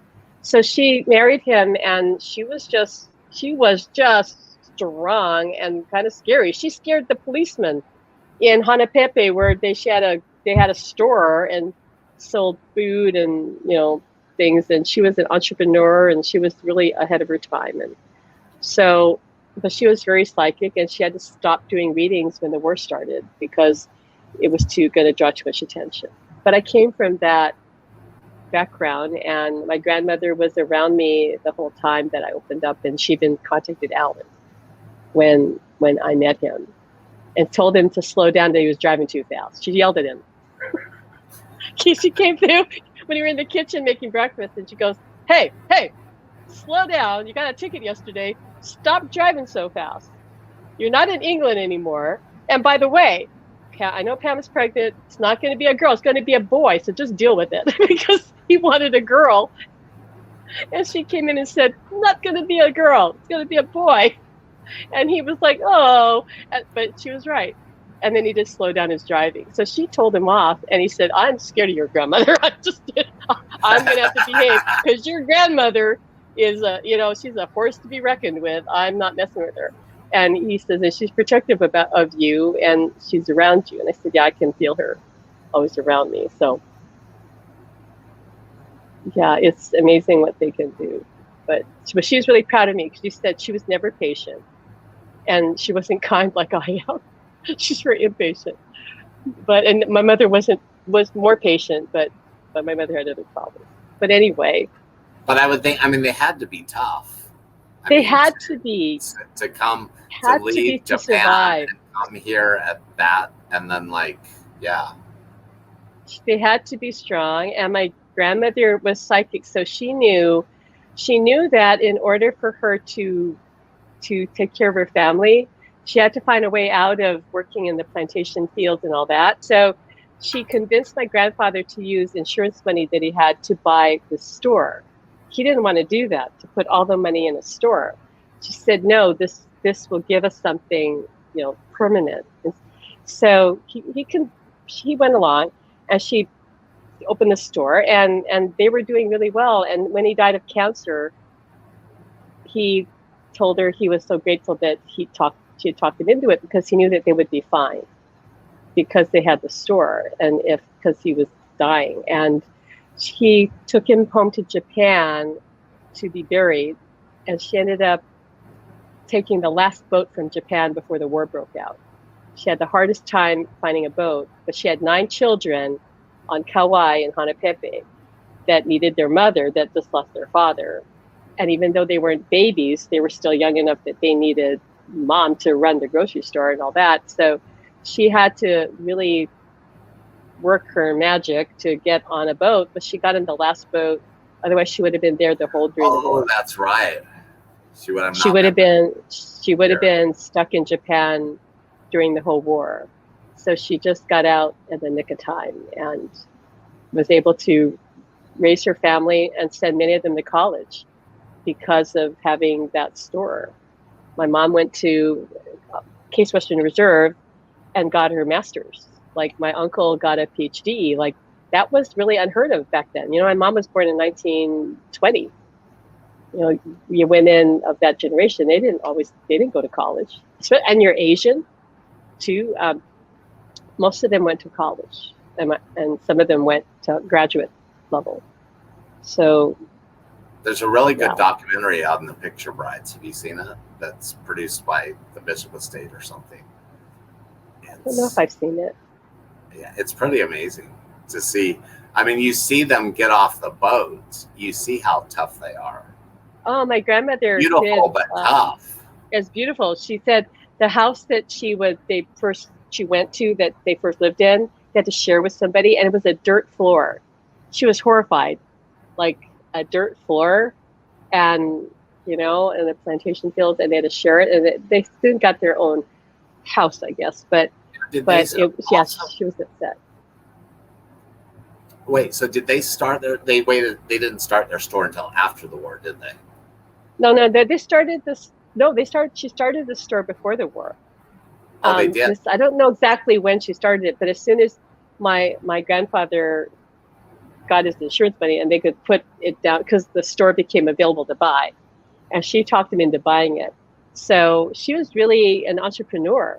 She was so smart, like how to sell things. She goes, we're going to make this and that because there's a theater across the street. We're going to sell food when the people go to the movies. They're going to take the food into the movies, because the movie house wouldn't have had a concession stand. It was just going to show movies. So she sold food for the movies. Wow, and it was during the war, though. Because this was before the war. This was before the war and during the war. Because their store got, in Waipahu, Stephen, his store, New Superette, the government confiscated it or something during World War II. she still had the store. She had to kind of go low key, like not do the readings anymore, but she had her children working in the store, selling for her, right? And the police would come in and say, because she sold alcohol too, I believe.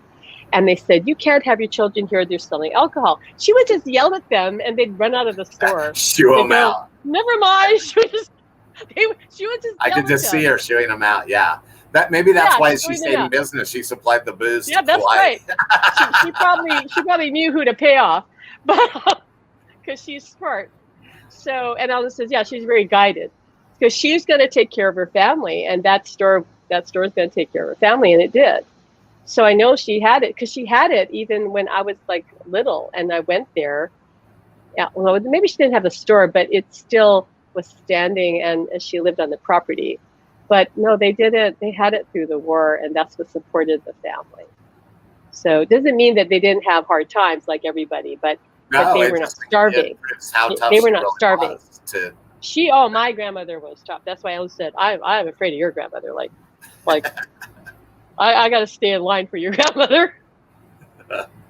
And he says, he's telling me that I had a soft place in her heart because I helped her get her citizenship, because she had to study English. And I don't know why, but I went over in the weekends and I would help her with her schoolwork. Like I don't know why they asked me, and so she was really happy with me. I was always willing to help her. But yeah, she was tough. I was never afraid of her, but she's always nice to me. But I'm just a kid. And they all now prepared you for what you're doing now. When I opened up and I was really out of it, my grandmother came to my mother and said, "What's happening to Pam is what happened to me. She's going to be fine. You just need to support her. Okay, that's all you need to do. Everything's going to be fine." Because my mother was wigging out, like, "Oh my God, what's happening? Like, what's going to happen to my daughter?" Like, my mother was really losing it. As soon as my grandmother did that, so she's going to be fine. Just support her. Everything changed. That's really cool. My mother became my biggest fan because her own mother told her she's going to be fine. She's like me. And really, it's like, I like my mother too. My mother's very psychic, but it scared her. So my grandmother calmed her down, and my mother supported me. She really did. She never debated anything. She never criticized me. She never questioned anything. In fact, if anything, she said, "Well, what do you think about this? And what do you think about that?" And she wanted me to know. And can you help this person? Can you help that person?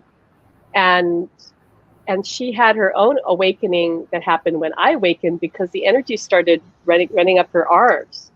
Like, as she was freaked her out. Like, why am I feeling this energy when I come over, the island, Oahu, where you come through the tunnel, the polytunnel to Kailua? Because I was living in Lanika at the time, and she'd come through the tunnel to visit me. And as soon as she got through the tunnel, this energy would start rippling up her arms, and she'd go, "What the hell is this?" Because she had opened up psychically when I was a child, and it freaked her out. So she'd gone to a psychologist who'd given her, or psychiatrist who gave her drugs. So shut it down. So, but started to open up again because I was opening up, and I'm biologically connected to her. So she starts opening up, and she starts freaking out again. And she says, "I don't like this. Like, I want it to stop." And I'm talking to her, and I said, I heard myself say, okay, like another higher part of me go, "Okay, we'll stop it." And I'm thinking, how am I going to stop? How am I going to stop it? I hear myself say, "We'll stop it." So all I did was I waved my hand over her arms. I said, "We're going to stop it." I waved my hand over her arms, and it stopped, and it never came back. And my mom said, "Thank you." I don't know. That kind of stuff would happen to me all the time. I'd go, "Oh, we're going to do this." And I'd do something, and then somebody would change, and I'd go, "All right, I don't know what just happened, but I know something happened." And okay, Alan wants me to share something that I don't think I've ever, well, I certainly never told you. Something that happened. I don't know why he wants me to tell this now, but when I opened up, okay, I had this experience, like a vision, and it wasn't a dream. I definitely wasn't a dream, but I saw myself in front of a group of people, like about 6, maybe 9 people, but in a semicircle in this vision. And I'm talking to them like I'm teaching, like, "Hi, I'm talking to them." Then all of a sudden I feel myself being pulled through this tube, this tunnel, going up above my head. Like, I'm going through this tunnel, and then this other being is passing me in the tunnel, and I look at it, I can't quite see it, but it goes into my body. And so now I'm up above myself, looking down at me, but I also can see out of my eyes that this presence is in my body. So the me and this presence walks up to each person, touches them on their third eye, and each person falls backward. They swoon and they fall backward. They're not dead. I know they're not dead, but they swoon, they fall backwards. Each person as they go around. And I'm up there, and I'm looking at it and going, "What the hell is going on? Like, what's happening to those people?" I knew they were okay, but I still freaked me out. So it was such a strong experience, and I could feel that passage, and I could feel myself in 2 places at the same time. And when I woke up, I called this friend that I'd recently met, who was a psychic, really great psychic. And I told her what happened. I said, "What was that about?" And she tunes into me, and she says, that was your guide showing you what you can do. Okay, what you can do. They're just preparing you to show you what you can do so that don't freak out. And and I said, but it does freak me out. Like, I don't want to do that. That's too weird. Like, I don't want to be responsible for that. And she said, that's fine. But they're just showing you because this is what you came here to do. And I realized later that I was like to activate people or to give them an opening or awakening or something like that. So I never wanted to go down that road. It was just too out there. But then when I started doing attunement, started doing Reiki, I realized that was what I was doing. I was like activating people, like boom. And today in our academy, it was, I'll have to have you watch that video today. It was really interesting because Alan came through and told everybody that he wanted them to watch all there are like maybe 90 videos in there, so 70 or 90 videos and attunements and all kinds of things. And he said he wanted them to go and use their intuition to pick what they wanted to watch, and his suggestion was for them to say, to open up to him, to their spirit team, and say, just give me what I need. Like, don't start with what I want, because what you want may not be what you need, right? As we all know, you may want this, but what you really need is that. And it's best if you let your team say, well, this is what we know you need, because we know where you're at. And so he's doing this 30-day challenge. Go in there, select something, ask, I would like what I need, and be in the experience, and something's going to happen. Like, and we walk people through what to do with this. But he said, we're going to work on you, because somebody in the group who just joined the group had an experience with Alan. And I think it was in a dream. And I think Betty might still be here. And she experienced whatever she experienced and came out of it, and she was changed. Like, she had shifted. She feels different. It was just like one thing. Okay, so he's telling me that tremendous change is possible right now, and that he can facilitate that with the person's team. So he's laying down this 30-day challenge for our Academy members to go do this for 30 days, for 5 minutes, an hour, whatever. We talked about it in the video we just did, the class we did, and that he's going to come in and help them 30 days, and for some major transformation, but not to have a set expectation of what that is. Just to be open-minded, like, I just want some positive change, and then to go in and connect for 30 days. So I said, well, that sounds cool. Let's see what happens. But I don't know. I'm just saying what the guy on the other over here is telling me to say. Like, okay, because he said there's so much content in there, and he says the people in our membership are not using it because it's a different kind of content. This is not content where you like learn something, learn this and learn that. Okay, it's like, come in and experience something. Come in and connect with the other side. Come in and get what you need, not what you want. It might be the same thing. It might be that what you need is what you want, but probably not.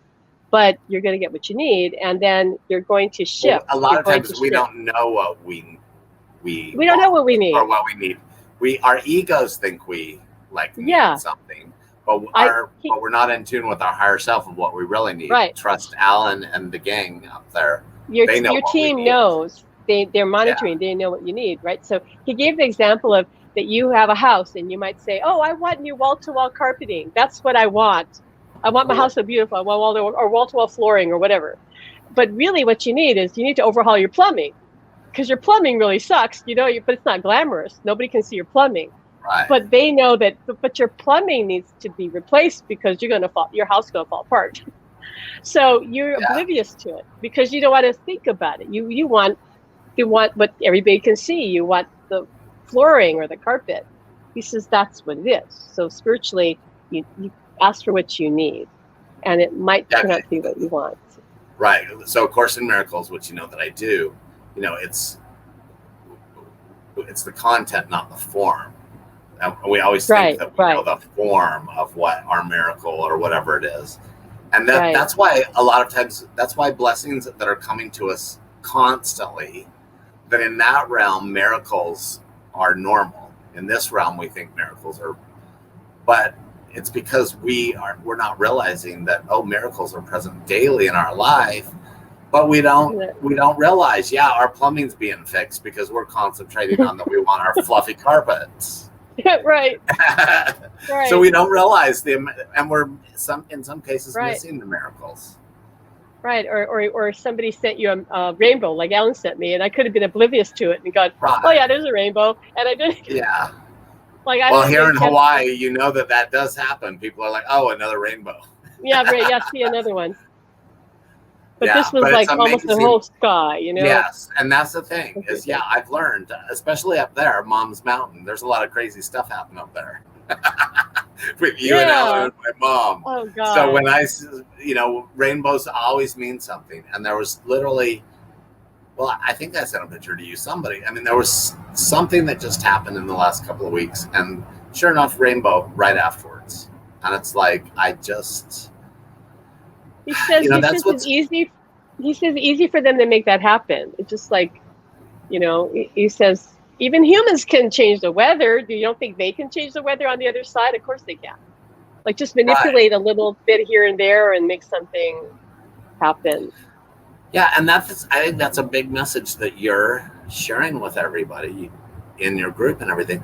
Is, as you and I've talked about, it's it can be magical when you understand the love and you feel the love that's being sent to you and all the amazing miracles, everybody working together for you. It's like, it's amazing. So why would anybody not want that? They have to open up emotionally, and a lot of people are closed emotionally. And it's interesting because you can be really sensitive, right? Like a lot of people are really sensitive, but doesn't mean that they're really in touch with their emotions. They're just like, well, they're like, back to my grandma, when she's like, just let me love you. I don't have to be here for a reason. No, you're not gonna. Yeah, they're suspicious. Back to the ICU. Chill out. I mean, that's pretty much. Why are you here? Yeah, because I was. It's like, wait a sec, no more. Because it's like, when everybody's coming to escort you, but there's certain people, because she was not in the ICU that I know of. Maybe she was, but I don't remember. It wasn't until after I got out of the ICU and I get home. So that's why it's like, yeah, well, why are you here now? You weren't there. So are you like the second crew that's like, no, they made a mistake the first time. You have to come back now. So yeah, I was literally. Yeah, she's the cleanup crew. Like leave the job to amateurs, and this is what happens. You're coming with me now. So, yeah, right. But yeah, that's really what she taught me, is just let me love you. So, like, I think that for me, I wasn't letting her. I wasn't. If we can just let them. And if you're not letting her love you, you really, Alan's saying, you're not really letting anyone love you. Because once you really let someone love you unconditionally, you can't help but really let others love you, because it just becomes like your way of living. I want to love and be loved, and I just want to be in the state of love, rather than saying, well, wait a minute, I can't love you. Right. And so exactly. And that's also back to A Course in Miracles, which is ironically a lot of stuff in the NDE process is the same as A Course in Miracles. But so in Course in Miracles, we have these barriers to feeling love, it's actually just in everyday life. They just talk about it in Course in Miracles. Denial, projection, fear, blame. Those are all the things that cut us off from love. Yes. And not being in the present moment, of course. So you were always in the present moment and enjoy. So that means you've always been, connected. And it doesn't mean I never had problems, or I had an abusive relationship. I had to go through the things that people got to go through, right? But you let them open you up versus close you. Yeah, I moved through it and learned from it. And I didn't, like in the abusive relationship, I learned that I'm not going to let any man or person, for that any person, woman either, person, like define me or tell me like what I can do, or because I had to like give up my friends and that kind of abusive relationship, right? That tries to isolate you. And I'm never going to let anybody control me or put me down ever again. And I became really strong. And I said, screw that. I love myself. I don't need anybody. I need me. I have to have me. That's what I need. Anybody else, like, that's extra. So yeah, I had to go through that. And Ellen said, because I also had to learn compassion and know what it's like to be abused emotionally. I was emotionally abused for many years. And I wanted to kill myself, but I didn't know how, so I just prayed, and the universe like took this guy out of my life finally. He wasn't dangerous or anything. He had problems like a lot of people, and he was just abusive. Oh, but he also had, I found out from a friend who's very psychic, he had all these entity attachments, like really scary, dark entity attachments. And what I know now is that I probably saved his life. He actually told me that. He had taken drugs at one point in his life and opened up to, I think, the other side, and had all these attachments. And my girlfriend could see them, and it scared the shit out of her. There were these monsters kind of like entangled around him. And I didn't see any of that, didn't feel any of that, wasn't scared of any of that. And he told me later that he thought if he hadn't met me when I met him, that he would have lost his mind, because I was able to just bring him back. So I think I had a karmic debt to pay. I think I had to help him. And then when it was done, I was free to go. But it was really intense because he had a lot of really weird things happening around him. So I have no doubt there were entity attachments. But this was before I opened up.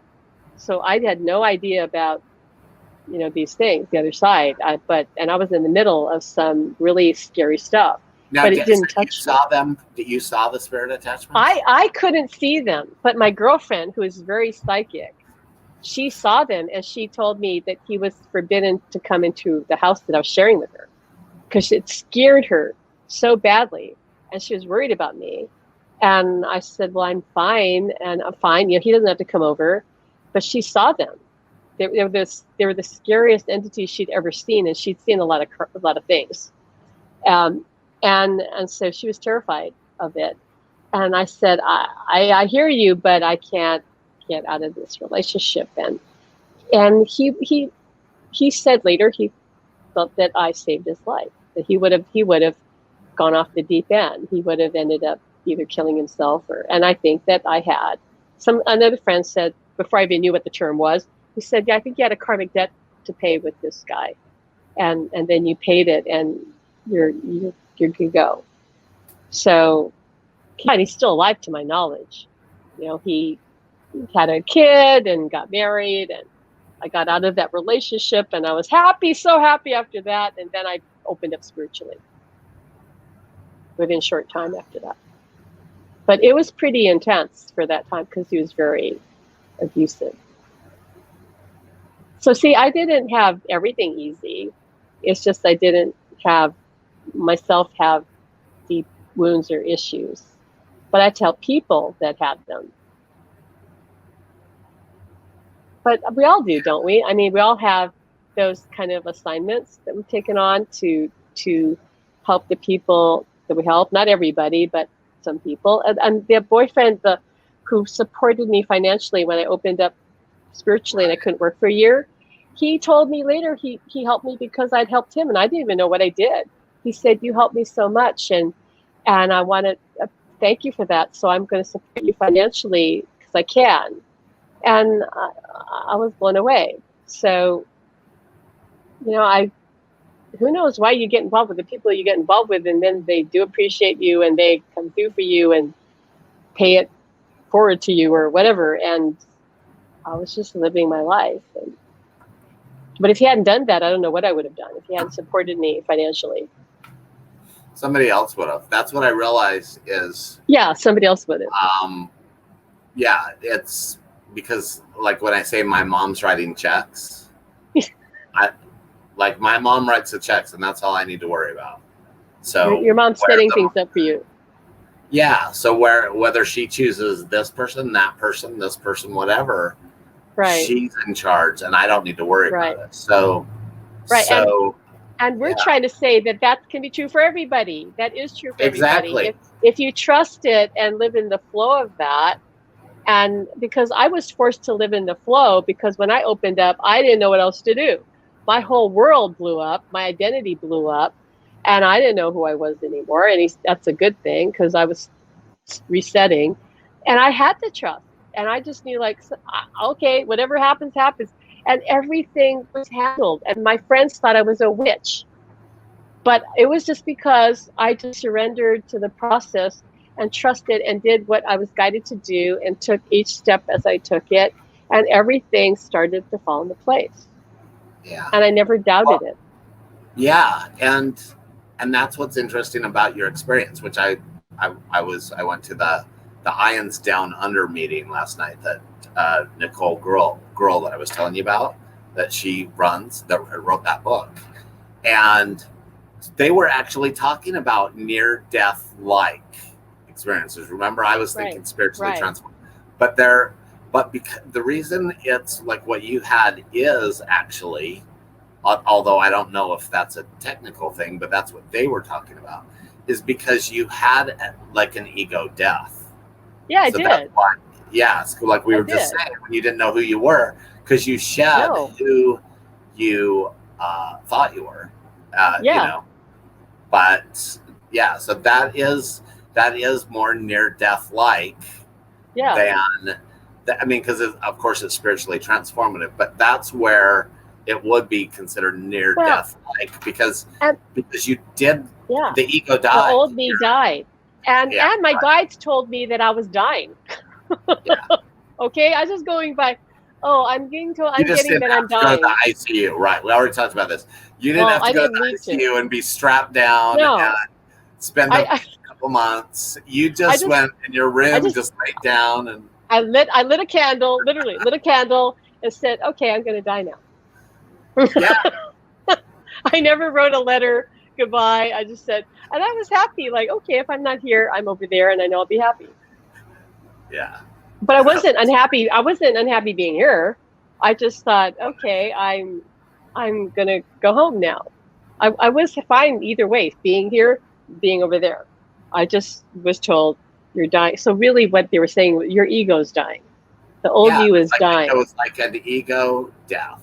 Yeah. I mean, obviously, you have enough ego here to make sure that there's a joke, like, that enough to make sure you don't get hit by a bus. Right. But you had a shedding of those limitations, the things that prevent us from connecting.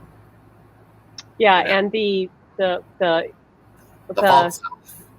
Right. The issues that I had remaining, it were minor ones. Were like anybody, like not wanting to be out there. Like I talked about the hiding. Some people feel like, especially spiritual people, they're like, I don't want to be really out there. They're afraid of being shining, of being getting the attention.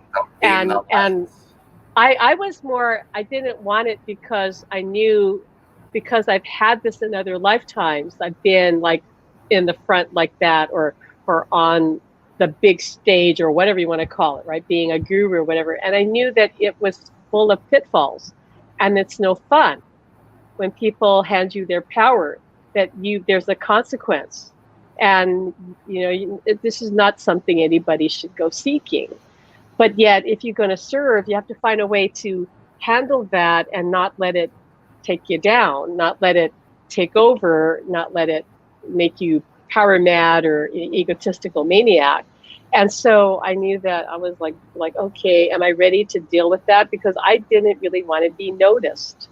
Not because I was afraid per se. I just didn't want to have to manage that whole thing. But finally, when I started teaching Reiki, I realized, no, I'm here to make a difference. So I'm going to have to draw attention. Like, you can't have an impact if you're hiding in the back room. You have to be comfortable being in the front of the house and talking to people and being real, and knowing that some of those people are going to throw rocks at you, that they're not going to love you, that they're going to hate you. Some of them will love you, and you can't care about any of it. You can't care that they love you. And you're going to trigger lots. Right. You can't care. But I have had training the past 5 years of being neutral about praise and criticism.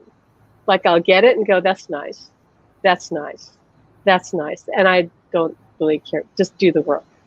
Like do the work. I don't get sucked into like, oh, they love me, or oh, they hate me, or oh, it's like so whatever. Speaking of music, now, while it came to my mind, I'm going to interrupt real quick. So the song "You Say" by Laura Dangle, that song with what you were just saying is one that my mom sent me, and it doesn't matter what everyone else says. It only matters what they say. And so that's what my mom was, like literally, she's like it.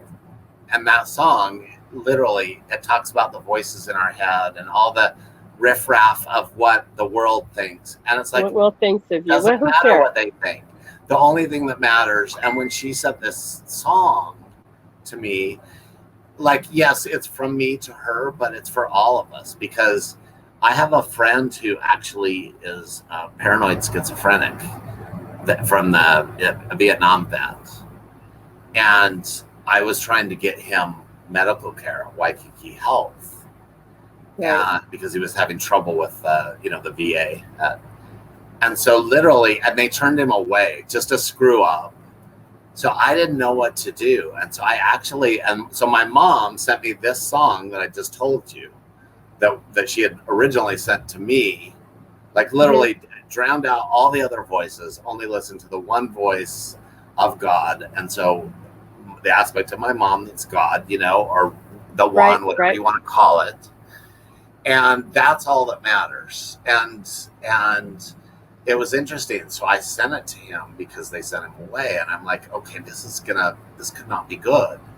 When somebody's got all those voices in their head that they're not, and so I sent him that song, and I'm just like, listen to this song over and over until they call you back. And only listen to the voices that you feel love. If you don't feel love, if the voice in your head is not making you feel love, right, don't listen to it. Dismiss it. Right. Only listen to the voice that is giving you love and sending you love. Right. And what's amazing is it helped until he was able to get there, and get. Oh, great. Great. Yeah. But that song actually, through my mom, it helped me because as we're human, we still have these voices and the noise that tells us we're not good enough, or you're not this, or you're not that. And so that's really what I've learned to listen to, or I'm getting better. Just only listen to the voices of love, the ones that make you feel love. But if you feel cringy, if you feel small, don't listen to those voices, because they're not real. Yeah. Well, the worst negative self-talk is the self-talk. It's not the talking to other people, the self-talk. Like, what are the things you're saying to yourself? That's not even about what other people are saying. But yeah, so it's just be immune to their opinions, because it's all through their lens of perception, which really people can't really see us for who we are when they're in a body, because they're filtering it through their own lens, right? You can only really see somebody when you're clear, and you're clear when you're on the other side.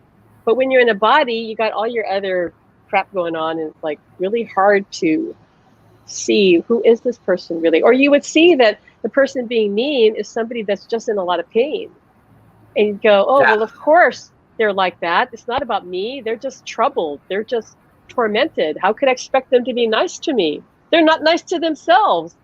Why would I take it personally? They're full of self-hatred. The way we see the world, it's like wearing glasses. Like if I am wearing rose-colored glasses, quote unquote, and all I see is love and feel love, that's gonna be what I'm experiencing.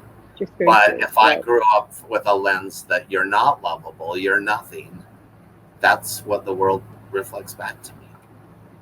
That's where Vipassana, like I would share with your people, if, Vipassana, mindfulness meditation, where you can really learn the difference between when you're thinking with your right mind or your higher self, versus ego, and that thoughts are just thoughts. They're not real. And so if we can get past our thoughts, and we all have different thoughts and a different perspective. You know, you growing up Japanese in Lanikai, Hawaii. I said, don't hold it against me. Don't hold it against me because I grew up in Lanikai, the heavenly sea. Yes, it's where presidents like Obama live and stuff. No, he doesn't live there. He doesn't live there. But some celebrities definitely live in Lanikai. Yeah, but anyway, but the point is you, and of course it wasn't like that then, but it doesn't matter. You have a perspective. I had a perspective growing up in Salt Lake City as a Mormon that was different. You know, yeah, luckily I saw differently. You know, by the time I was 13, I think. So. Well, I think we've gone like 2 hours. Do you think we've tortured people long enough? Well, actually, I keep looking because I'm like, is there anybody left? Are we just like talking to ourselves? No, we're not talking to ourselves. Well, hey, I know because I see. Like, are there any other comments? Some people had to leave. Some people had to leave, which I can understand. Like, they're not marathoners. I can't really see who's there, but other than Bev. Is Bev still here? I don't know. I think Bev is. But I don't know. See. Or she still got us on while she's taking a nap. Well, does anybody have a question? Otherwise, we might wrap it up. I don't know. Are we going to wrap it up? But this was really fun. Look. Betty's here. Oh, great. Hi, Betty. Oh, Anne had to leave. Anne had to leave, but she's back. Yeah, we'll probably be here later tonight and tomorrow too. Well, yeah, because you talked to me for what? The first time I met you, we talked for 6 hours. Like, I had to eat my dinner while I'm talking to you. I would have starved. I would have starved, and I would have died if I hadn't eaten while I'm talking to you. And that was like the sign of things to come, because. Well, yeah, and then the second or the third or fourth, whatever, that was like from 11 at night until 5 the next morning. Oh no, that was I think it was like I think it was 12:30 or something, or maybe 11, and until the morning. And I said, I got to go sleep now in the morning. I made the mistake of checking my phone or something and messaging you, and I think you said, "Are you up?" And then I go, "Oh!" And then all hell broke loose because I started talking to you. And amazingly, Alan didn't tell me. I thought Alan was going to tell me, "Get off the phone," but he was just happy. He was happy because he didn't care, because we didn't have anything to do the next day. So he let me talk, and otherwise he'd say, "Pam, get off the phone. Pam, get off the phone." You got things to do. So somebody's any recommendations for music? And yeah, I do actually. Okay, what recommendations now? Well, what I like, I'm just gotta look because I don't remember their name. But what I love for meditation is Meditative Mind on YouTube, and my favorite one is Om So Hum, and by Meditative Mind, and but they make all kinds of kinds of music, meditation music. Yeah, I guess I could probably put this in the chat, right? Yeah, maybe not now, but you could come back, right, and add it there. So I can add it later. See it.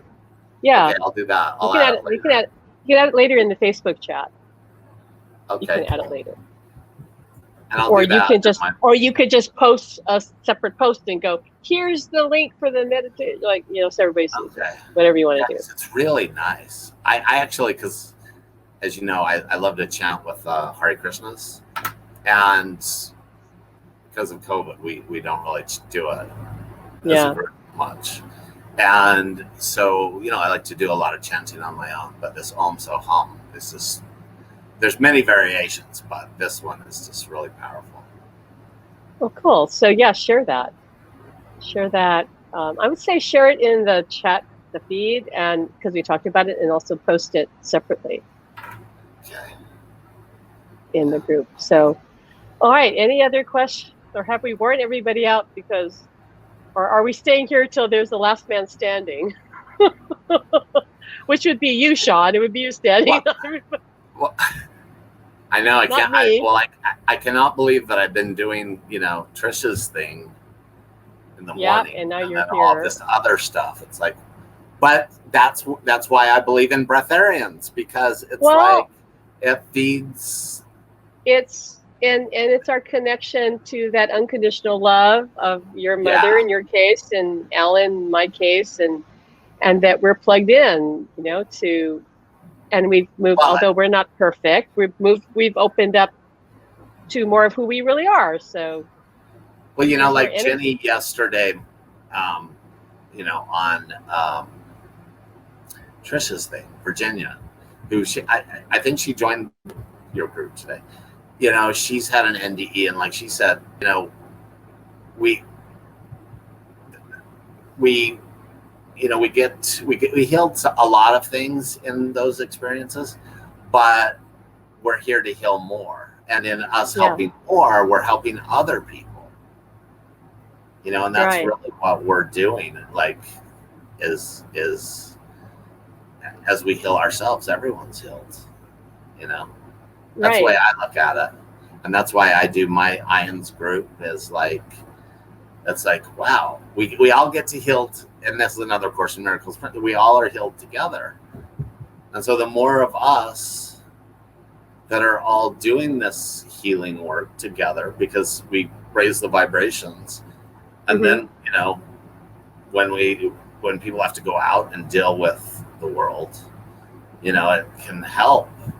As you know, like, I don't really watch the news anymore, but, I know a lot of people when they, after they've been in a class like yours or something, and they're in a better frame of mind when they have to deal with that other stuff.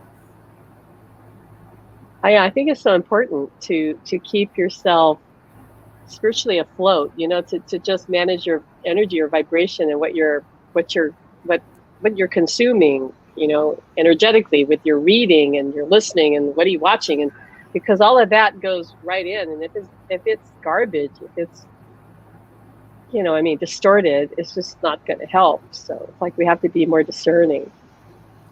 And then who are you hanging out with too?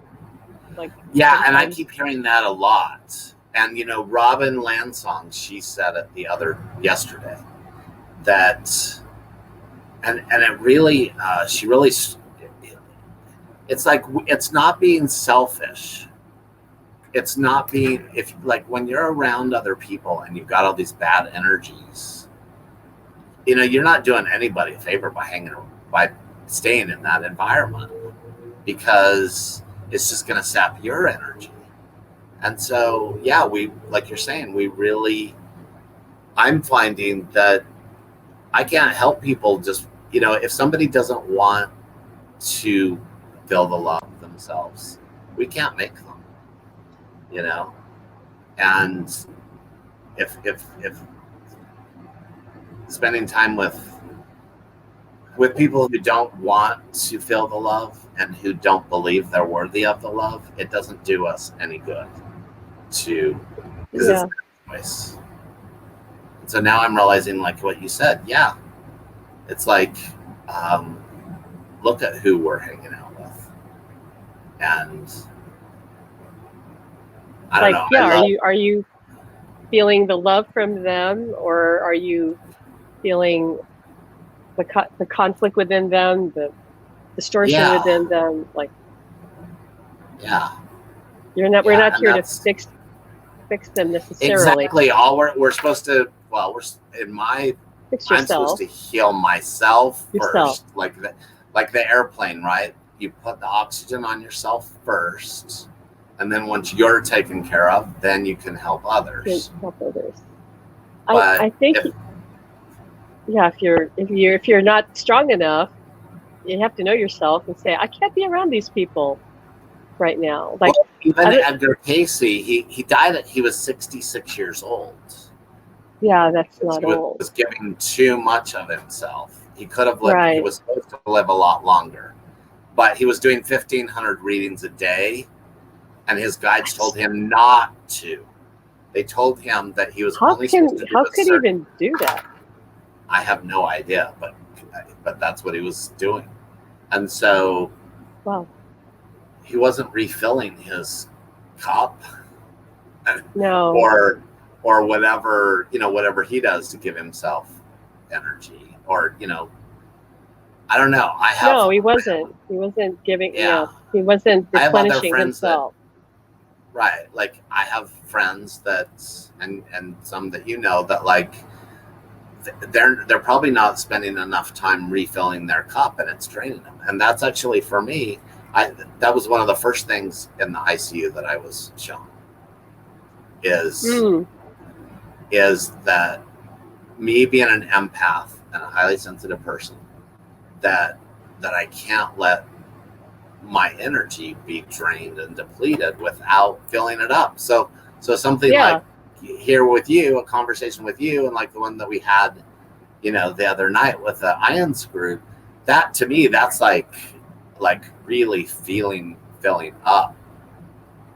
And it's like, and we create this energy that rises together, right, in a group. Right. And if you have somebody in the group that's like literally bent on bringing the energy down. Right. I mean, I think you can spiritually get to the point where you're high enough and strong enough that you can come into the room and change the room. Like you can, but most of us are not there yet. You have to know like your limit, and I'm saying, and you can't be coming from ego. Like, I'm going to walk in there and I'm going to change the room. It can't be like that, because then it's like, oh, about me. Like, look at what I can do. But if you just show up and be you, then you're going to have the positive impact that you can have. But if you feel like you shouldn't be there, then you shouldn't be there. Like, you just go where you feel happy. If you go where you feel happy, you're going to have a positive impact. And if your cup is charged, right? If you've charged yourself, humming, whatever. And as soon as you don't feel happy, you go, okay, I'm losing my charge. I got to get out of here. Like, let me out of here. And that's what Robin was saying. Literally, like, no, pay attention to your body. How does it feel? Right. If you start feeling like you're being drained, right, get out of here. Then don't fight your body and leave. Yeah, get away from that person. Get out of that situation wherever you're at, and honor your body and yourself. And that's one that I'm just now learning, really. Like, even though I was told, 3 years ago, it's a hard thing to do, because we have to trust ourselves. I don't know if you're seeing some of the comments. If you want me to pull them up, are you whichever. able to see? If they're no, I can see. Yeah. I mean, there's no questions. There's just comments. And that's the thing about loving kindness. Whoever said that, since I can't see whose name it was, but that is true. That's that's in Vipassana and loving kindness Buddhism. We only can give what we have enough of to give. Yeah, and that's why there's in Buddhism there's what's called the Brahma Viharas, and it's really beautiful.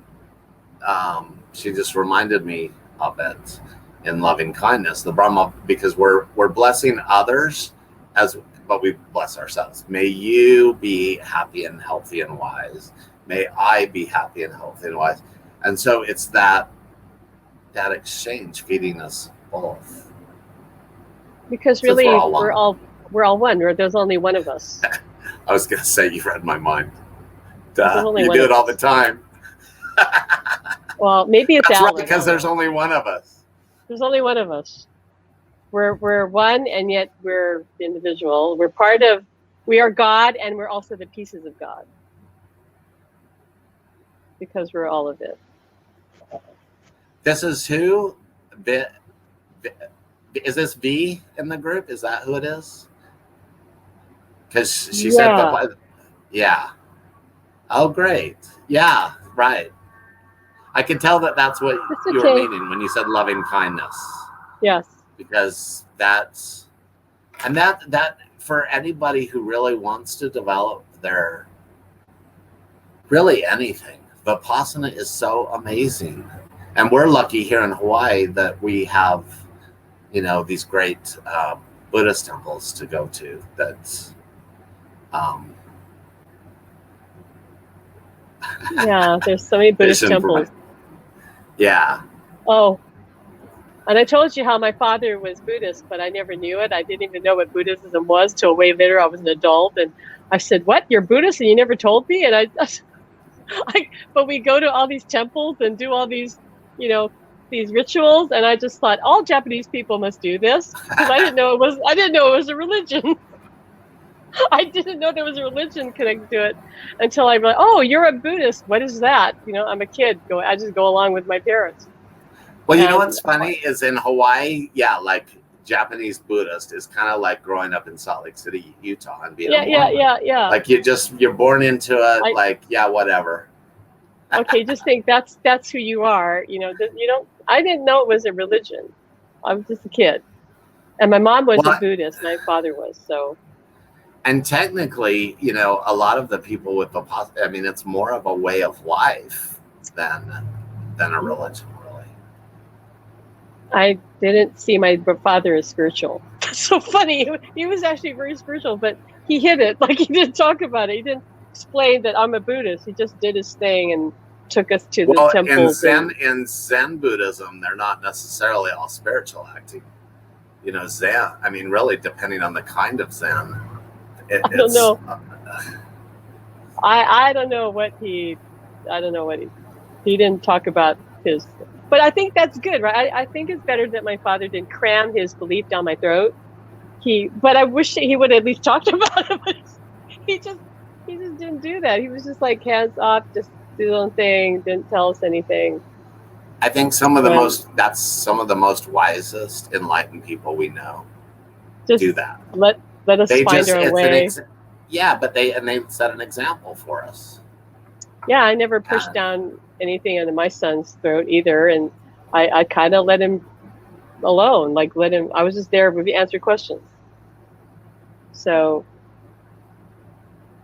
anyway, so let me see. Yeah, Hawaii has many Buddhist monasteries. Yeah, amazing. Now, can you tell who that is? Because that's still is that how we're saying your name right? Is it BIS? Is that B? I don't know if I'm saying it right. I can't see the chats in mine for some reason. I'm seeing it on my phone. My phone, which is like about to die. Yeah, for some reason mine doesn't show me the chats. I see who's here, but I don't see the chats. Oh, I see it in StreamYard. I can see everything on StreamYard. I can pull it on the screen. Here, I can pull it on the screen for you. You want to see something here? Yeah, but I still can't see who that is saying that. But anyway. Well, I can see the name on my phone. See, I have to multitask. And whose name is it? Whose name? That's Z, if I'm saying your name right. I really don't like not saying people's name right, but it's spelled BIS. BIS, okay. And you live here? You live in Oahu? Or is this V from back east? If I could see your profile, I'd know who it is, but I can't. For some reason on my phone, it doesn't show who it is. Oh, well. Yes, we have many amazing places here. I mean, to me, chanting. She's saying she lives in Singapore, but to have visited Hawaii. Oh, great. Well, yeah, Singapore, you probably have. Yeah, a lot. So here's another comment. Here's another comment for you. Since you can't see them. Oh, Wendy, so, I can see yours. Oh, you can see hi, Wendy. Okay. Well, I can see Wendy because she's registered with that StreamYard or whatever, I guess. Right. Okay. So, well, yeah, when they're not registered with StreamYard, we can only see Facebook user. But you should see their comment, though. But, we're happy that you found us, too, Wendy. But is there any... Oh, wait. So somebody was before the big volcano erupted. We were on the plane leaving as it happened. Oh, my goodness. Wow. Which time? since it's been continuously erupting. Are you talking about a few years ago? And that's what's amazing about Hawaii, just so everybody knows. Go to the Big Island if you want to fast track your healing because of the Pele energy. Oh, yeah. Yeah, The volcanic energy.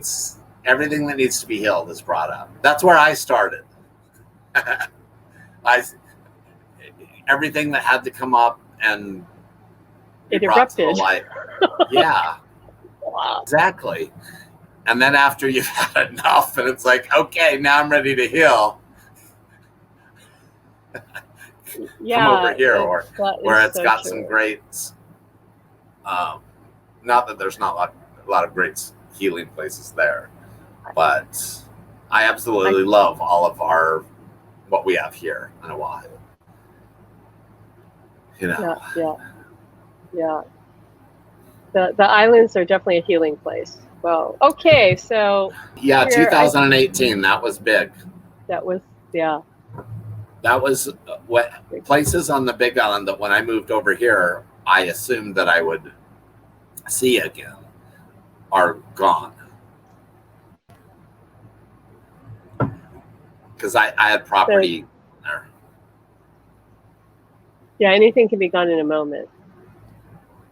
So true. Yeah. So true. Anything can be gone in a moment. So be in the moment. You only have this moment. You can't control everything. Yeah, and appreciate everything. Oh yeah, appreciate everything. God, Alan came back. That's when probably Alan came back. The, Go ahead. Oh, I was just gonna say that's one of the biggest gifts that people don't realize is that when you lose things, you know, and you think, oh, I lost my spouse or my job or my house or my body part, it's to help us realize what we do have. You know, all things are lessons, and you can't know how wonderful everything is unless you experience some loss. You know, at least that's the school I went to, because I had to lose everything in order to gain everything. And so, you know, I had all kinds of money and success, material, worldly success, but I had to, it meant nothing. And I had to lose it to realize what's most important, like this now, the connection that we have, you know, and friends like Pam and Alan, and, you know, how cool it is to, like, I have a friend that we can watch Netflix, and I watch it with my dead mother, and she watches it with her dead husband. Right, I do. I watch Netflix with my dead husband. He used to watch it when he was alive, and now he's still alive. Well, we did that. Remember Manifest, that movie, that show? It's like, okay. And nobody hogs the popcorn except. No. You know, when Alan came back, the first thing he did was when he started talking to people, because I was doing webinars, and he came through. The first thing he was saying was to this guy about his wife. He says, "You should appreciate your wife." And I go, "Why are you saying?" He's saying this to me, and I go, "Why?" Because he didn't appreciate me. So now he's telling everybody, you know, you need to appreciate your partner. He's telling this to women. He's telling this to men. He's telling this to everybody. I said, Alan, you know, that was you. And he goes, I know, but people don't appreciate the people in their life who love them. You know, they just take them for granted. That's very common. And so when he would see that, he would just tell the person, cut that out. You need to appreciate these people, because when you get to heaven, that's all that matters. Who did you love? Did you love enough? Did you let other people love you? What did you do? It's not about all your stuff. It's not about how much money you made. It's not about what you accomplished. It's how well did you love? Yeah. Yes. How well did you love? And whose life did you affect for the better? You know? Yeah, because if you... Like your ex that you had the issues with. Like, if it had... Yeah. I mean, you affect for the better. And so, like, when you have your life review, if you have one, if you don't, I know. Knowing you just might turn into this big ball of lights, and they'll be like, "That's no. But but it's, you know, that we see and that's what I love too about my getting this second chance is that I now see the little times when just smiling at somebody and acknowledging them, that is gonna then affect their whole trajectory. Right. And I'm starting to see it happen. That, you know, some people have made comments to me like, you know, just acknowledging, you know, they'll say thank you for, you know, for seeing me, you know. And but the good thing, I mean, thanks to my mom for seeing me first, that now that I can see myself and others. So okay, I think we've worn out this group. Yeah, the numbers are dropping, which I expect to happen, and we went way too long. So for everybody who hung in here, you're the hardcore people. You know, it's and Alan's saying he doesn't know if that's a good thing or a bad thing. That you hung in there for the whole time. You did. Like, he's just laughing. He's saying maybe you need to get a life. Like, if you're hanging out with. Well, yeah. Go talk to your dead mother or dead husband. Yes, go talk to your dead relatives. Yeah, your dead exactly. mother, dead friend, dead whoever. They're not dead. Yeah, and I got this message, and also tell them how much you appreciate them. That's a great place to start with if you're trying to communicate with somebody. Let them know what they meant to you in life, and you know, and forgive them, okay? Because they forgive you as soon as they go over. They forgive us because they have their life review. They see why everything happened the way it happened. They understand why we were acting, if we were mean to them, whatever. They understand it. They forgave us, okay? We need to forgive them because many of them are still carrying a remorse and regret around it, because Alan was. And they feel badly. So don't think that on the other side, like they don't care that about what they did to us. Like if they abused us, they do care. They know that they blew it. And they still have ego. Yeah, they have ego and feelings. They are high empaths on the other side. That's what Alan showed. That's why we have ghosts. They feel everything. Because, you know, an unforgiven ghost full of guilt or whatever words you want to call them, that's trapped here. Right. You know, they could stay here for many reasons, but that's one of them for sure. But so forgive them. And because not for their sake, but to set yourself free. But they would appreciate it too, because that's why Alan says people think that in heaven there's no pain or suffering. That is totally baloney. Like they're still carrying the weight of what they did, and when you cross over, then you'll make amends. But why do you have to wait till then? Like, why don't you forgive them now, so that when you cross over, you're lighter, and you can be light now too, because you're carrying that unforgiveness towards them, and that's only going to hurt you if you're holding on to it. And you know what? Also, if anybody really cares about like waking up or enlightenment or whatever, forgiveness is the only way. Yeah, it is the only way. Forgiving yourself and others. Yeah. Completely. So, you know, like if you don't care about saying hi to your dead mom or whatever, you still want to do forgiveness for yourself. Because if you're judging somebody else, you're actually judging yourself, because there's only one of us here. Remember, everybody? So if I judge Shaun for something and hold on to it, I'm only hurting me. Like, yeah, he could be hurt too, but actually he doesn't have to, but I'm hurting me really, because I'm not here to do that. My soul doesn't want to hold resentment. My soul wants to love everybody. So I'm not letting myself be who I am. And I'm only going to suffer. So why would I do that? Okay, so the numbers are dropping. Thank you, Betty, for staying, or at Thanks, least Betty. dropping in once in a while to let us know. It's like, come back. Oh, yeah, they're still here. Yeah, we're still here. Yeah, we're still here. So it's a marathon. Very fun. Thank you Very so fun. much, Pam. All right. Oh, And you're Ellen. welcome. It was We'll really do it fun. again. And thank you, Ellen, everybody who stuck with us. And don't worry, it won't always be this long. And Ellen's saying only when Shaun's with us. But normally we're maybe at 90 minutes or something. We try to keep it at 90 minutes. So yeah, we'll put a time. Set a timer next time. Yeah, we'll put a timer around your neck. And when it goes off, you have to sign off. Right. Or like that gong show. Remember the gong big show? Hook. Oh, okay, the gong. I'll get you a gong. I know now what to get you for Christmas. That's exactly, yes. I don't think your neighbors are going to appreciate that. Us getting you a gong. Well, I'm in Waikiki. They don't care. Oh, well, yeah.